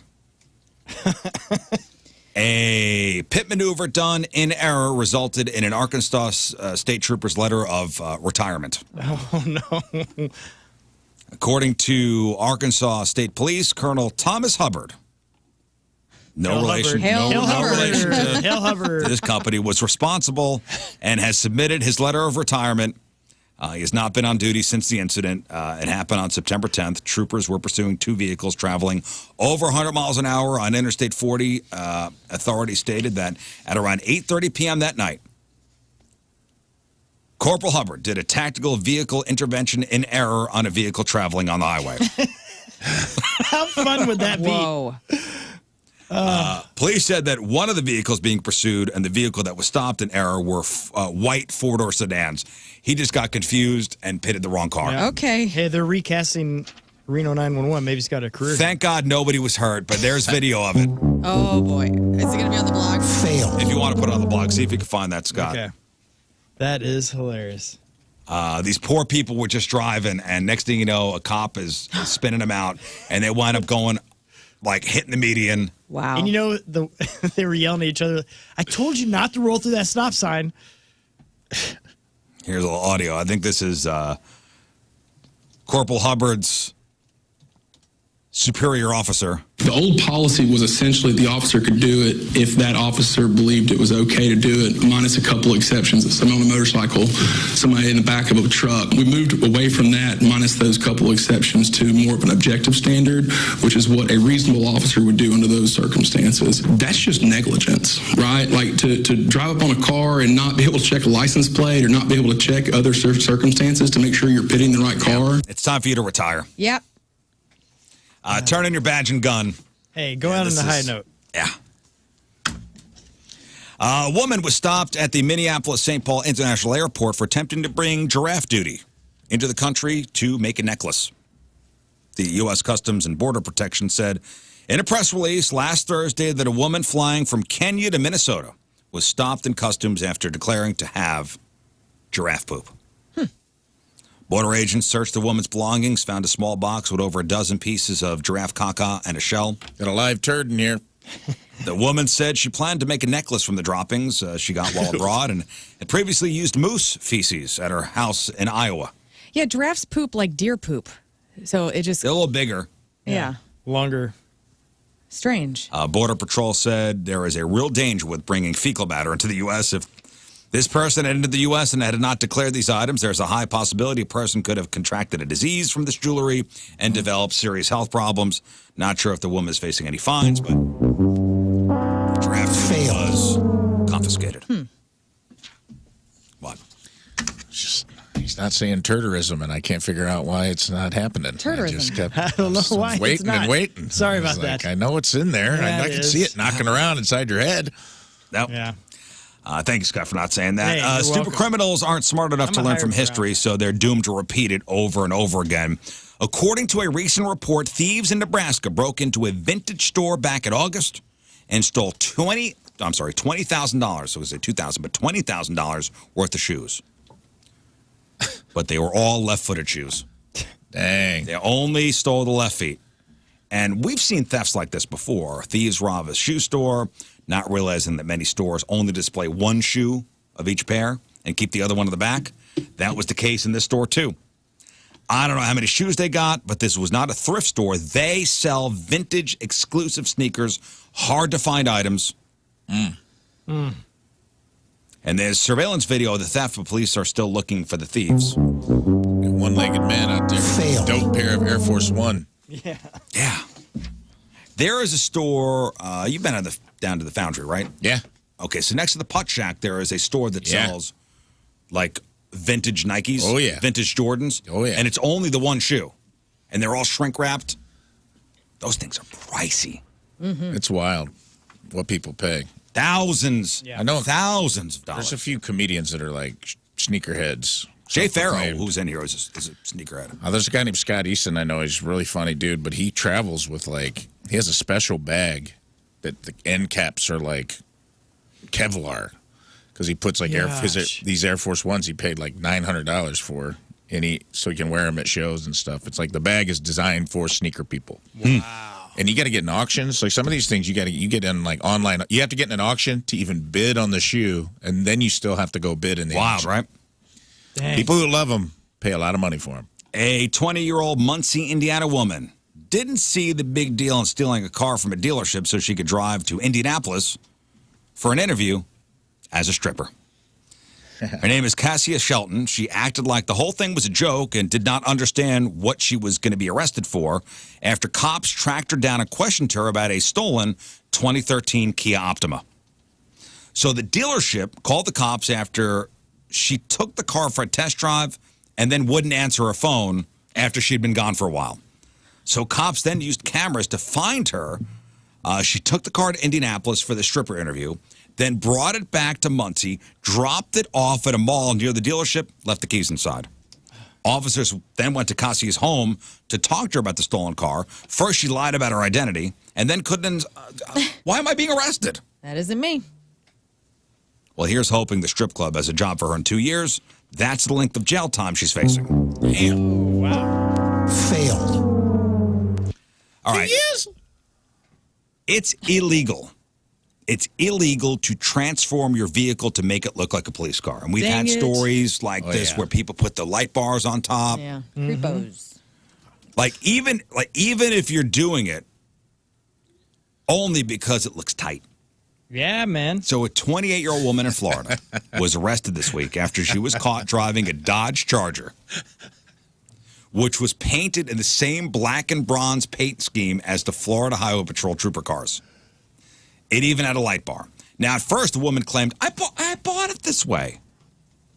But then she admitted that she was a security guard and she had the car wrapped like that on purpose. She said she, quote, fell in love with the color scheme. She also admitted that she did add the blue and white light bar on the car's roof. She was charged with imitating a Florida Highway Patrol marked unit, misusing a dealer plate, and driving a vehicle with no registration. I mean, this thing looked exactly like. Failed. Happy Halloween. Yeah. Dude, I get mad when someone has a Crown Vic. Yeah. With the little light thing. The on little the light side. thing on the side. It pisses me off. Me Or too. the Ford Explorers or whichever SUV it is that looks like the cop one now, and you see that and you're like, and yeah, but there's always like one, not one. There's always like several people that'll get a Crown Vic and put that little light on the side. Or so it's when a you see the decommissioned car. silhouette behind you, you're like, you get all nervous and they pull Or up. it's a decommissioned car that somebody bought from an auction that's still, because those got big engines. Oh, yeah. Yeah, and So they they'll have buy some, those. what is it, 2 radiators, something ridiculous where they're just souped up. Yeah, but then they pass you. Go, damn it! Why did I slow down? Yeah. Speaking of police, at least these two guys have plenty of free time to play now. The LAPD released footage from 2017 of 2 cops ignoring a robbery to play Pokemon Go. Remember when that was a big thing, Pokemon Go? Yeah, Well, they got to catch them all. Yeah, was this a base? What was going on? Okay, so they were parked across the street from the place that got robbed, and another cop who saw them radioed for backup. But they pretended they didn't hear it and drove off to go find a Snorlax. I'm telling you, this is exactly what happened. And that's not a joke. A camera in their squad car caught them talking about it. A Snorlax popped up nearby. I wish Moon was here because Moon played Pokemon Go. Yeah. Nerd. And also, Buddy's still playing right now. yeah, that's why he's out. He's out catching a Snorlax. Dude, those are hard to come by. Yeah, so I hear. Yeah, I have a bunch of friends that play. Wow. Nerd. So it also caught these cops on camera speeding through a residential neighborhood and driving the wrong way down a one-way street. One of them had been a cop for 7 years. The other was a 17-year veteran. They both got fired in 2018, but appealed it. They originally tried to claim they didn't hear the radio because of loud music playing nearby, but they lost their appeal last year after footage from the car showed they were lying. It finally got released after somebody filed a police request for the video. Failed. Hey, is that a good endorsement? Did they for get him? I don't know. Is that a good Snorzord or whatever it's called? Snorlax. Yeah, did they catch that? I don't know. They couldn't get the bad guys. They got. Well, hopefully. We're bringing in the perp. Snorlax sounds like a medicine that you would take to poop and then go to sleep. Yes. I'm just here to say. It's while you sleep. Yes. All right, 2 more for you. 10 Hardees employees in Michigan City, Indiana, arrested in an elaborate scheme to steal customers' money to bail out local inmates. Okay. So authorities noticed an irregular amount of cash kept being put into certain jail accounts. An investigation led the cash flow to a local Hardees. Employees allegedly took photos of customers' debit and credit cards during transactions. Money was used from the accounts to bail out the inmates. A total of $14,700 was stolen. 10 employees facing a variety of fraud charges. Wow. Facing Hardy time. Okay. And finally, a 47-year-old guy from Dearborn Heights, Michigan, was arrested last week after being caught joeing in public. He had meth and a cucumber with him when he was picked up. Cops aren't saying what he was doing with the cucumber. We could only imagine. So he's facing charges of aggravated indecent. I assume. Yeah. Facing charges of aggravated indecent exposure by a sexually delinquent person, and possession of methamphetamines. Fail. Police are investigating whether this is part of some kind of social media challenge because there were 2 other guys caught in the area doing the same thing. Not with the cucumber, but back on October 1st, a guy was caught on video joeing in a blue Honda CRV in the parking lot of a middle school. Oh. He had his car door open, showing what he was doing. The next day, a guy was seen joeing aggressively with his car door open at a park. Wow. Emphasis on aggressively. I don't know what does that mean? subreddit of TikTok that's on. Yeah, I don't think. Take a seat. Yeah, that's the one. That's on the take I a do seat. like the aggressively. Yeah. Mm-hmm. He was caught joeing aggressively at a park with his door open. What would be considered gently? Well, I could tell you what he it was sounds caught like. Gently. I could tell you what it sounds like maybe it was the aggressively. face. All in the face. It's aggressively. There were people probably That joe was not a dog. and growl. He had to be leaning forward, right?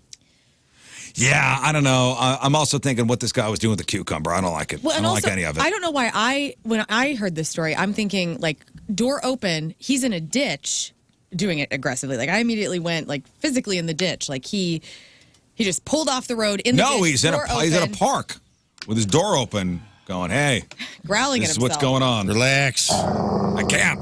This is therapy. I have a disease. All right, time blind. Those are your Friday fail stories. All right, we got to take a break. After the break, we'll come back. We'll give away some stuff. We got, let me see, a pair left of 7 Dozen Static X tickets. They're playing a co-headlining bill on October 22nd over the Factory. We got tickets to go see Ludo, their Saturday night show, October 28th over the Pageant. We got tickets to go see Bad Religion tomorrow over the Factory. And we got tickets to go see Fragile Porcelain Mice, Sinister Dane tomorrow over at Pops. And how about we throw in a couple pairs of tickets to go see Rafe over in Redbud? Let's do it. Couple pairs of VIP tickets in Redbud if you want to come to that show. Right. All right, we're going to play Fake News of Florida. It's an easy game. Rafe is going to read you a headline. You tell us if the story is fake news or something that really happened in the state of Florida. It's simple. 2 out of 3 right, you win your choice of prizes while supplies last. 314-624-3833 or 618-398-3833. Fake News of Florida. We're going to play simple game next. All right, 9:08. Friday, traffic and weather. Lern coming at you. And it's brought to you by Worldwide Technology Raceway. NASCAR weekend is back at Worldwide Technology Raceway. It's June 1st and 2nd. Tickets are on sale now. They're just $10, and you can get yours at www.raceway.com. Out there on the roadways, things are pretty normal this time of the hour, but we still do have the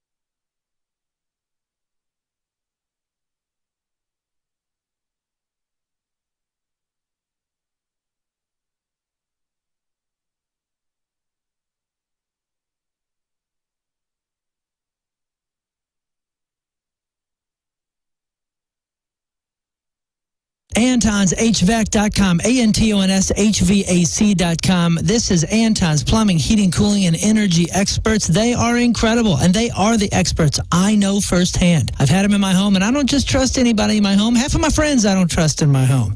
But Anton's has been in multiple times to do all sorts of things that save me money, make my house much more comfortable. They are all about total indoor comfort. They do repairs. They do installation. Again, they do plumbing, heating, cooling, and they are the energy experts. I had them do an energy audit in my house to find out exactly where I was losing efficiency because it is an older house. They were able to help save me money immediately. Even just the suggestions that they initially gave me from standing in my house and going around with the thermometer and all that, within the first 15 minutes, I was making adjustments that saved me money. I've also had them replace a water heater, and right now they have an early bird special for you for the furnace tune-up. Don't wait until it's cold or till it's too late. Early bird special, $89 for a furnace tune-up. Get in while you can. AntonsHVAC.com, ANTONSHVAC.com.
Your home has made you equity rich on paper, and that is awesome because that's what you've been planning on, and you want that, and that's what you need because you're going to use that cash to retire, to travel, or maybe downsize into a new place that's completely paid off, which is awesome. But the longer you wait, the greater chances higher interest rates could chip away your home's value, and that's not so good. So while your home value is still high, the time to act is right now. And you can do that at TrueHold. All you got to do is go to TrueHold.com, and they will buy your home, and you can stay in your home for as long as you want. And TrueHold, they buy your home for its best current value, and you can bank that cash. And again, that cash is yours to do whatever you like. Go have fun, experience retirement. All the while, TrueHold, they're going to take care of property taxes, insurance, and upkeep. So don't miss this opportunity. Cash in on your equity and stay in your home for as long as you like as a renter. Visit TrueHold.com. Discover much TrueHold to buy your home today based on its best current value, not what's coming. Call 1-855-300-9993 or visit TrueHold.com. The smarter, faster way to cash your home's value without having to move. That's TrueHold.com.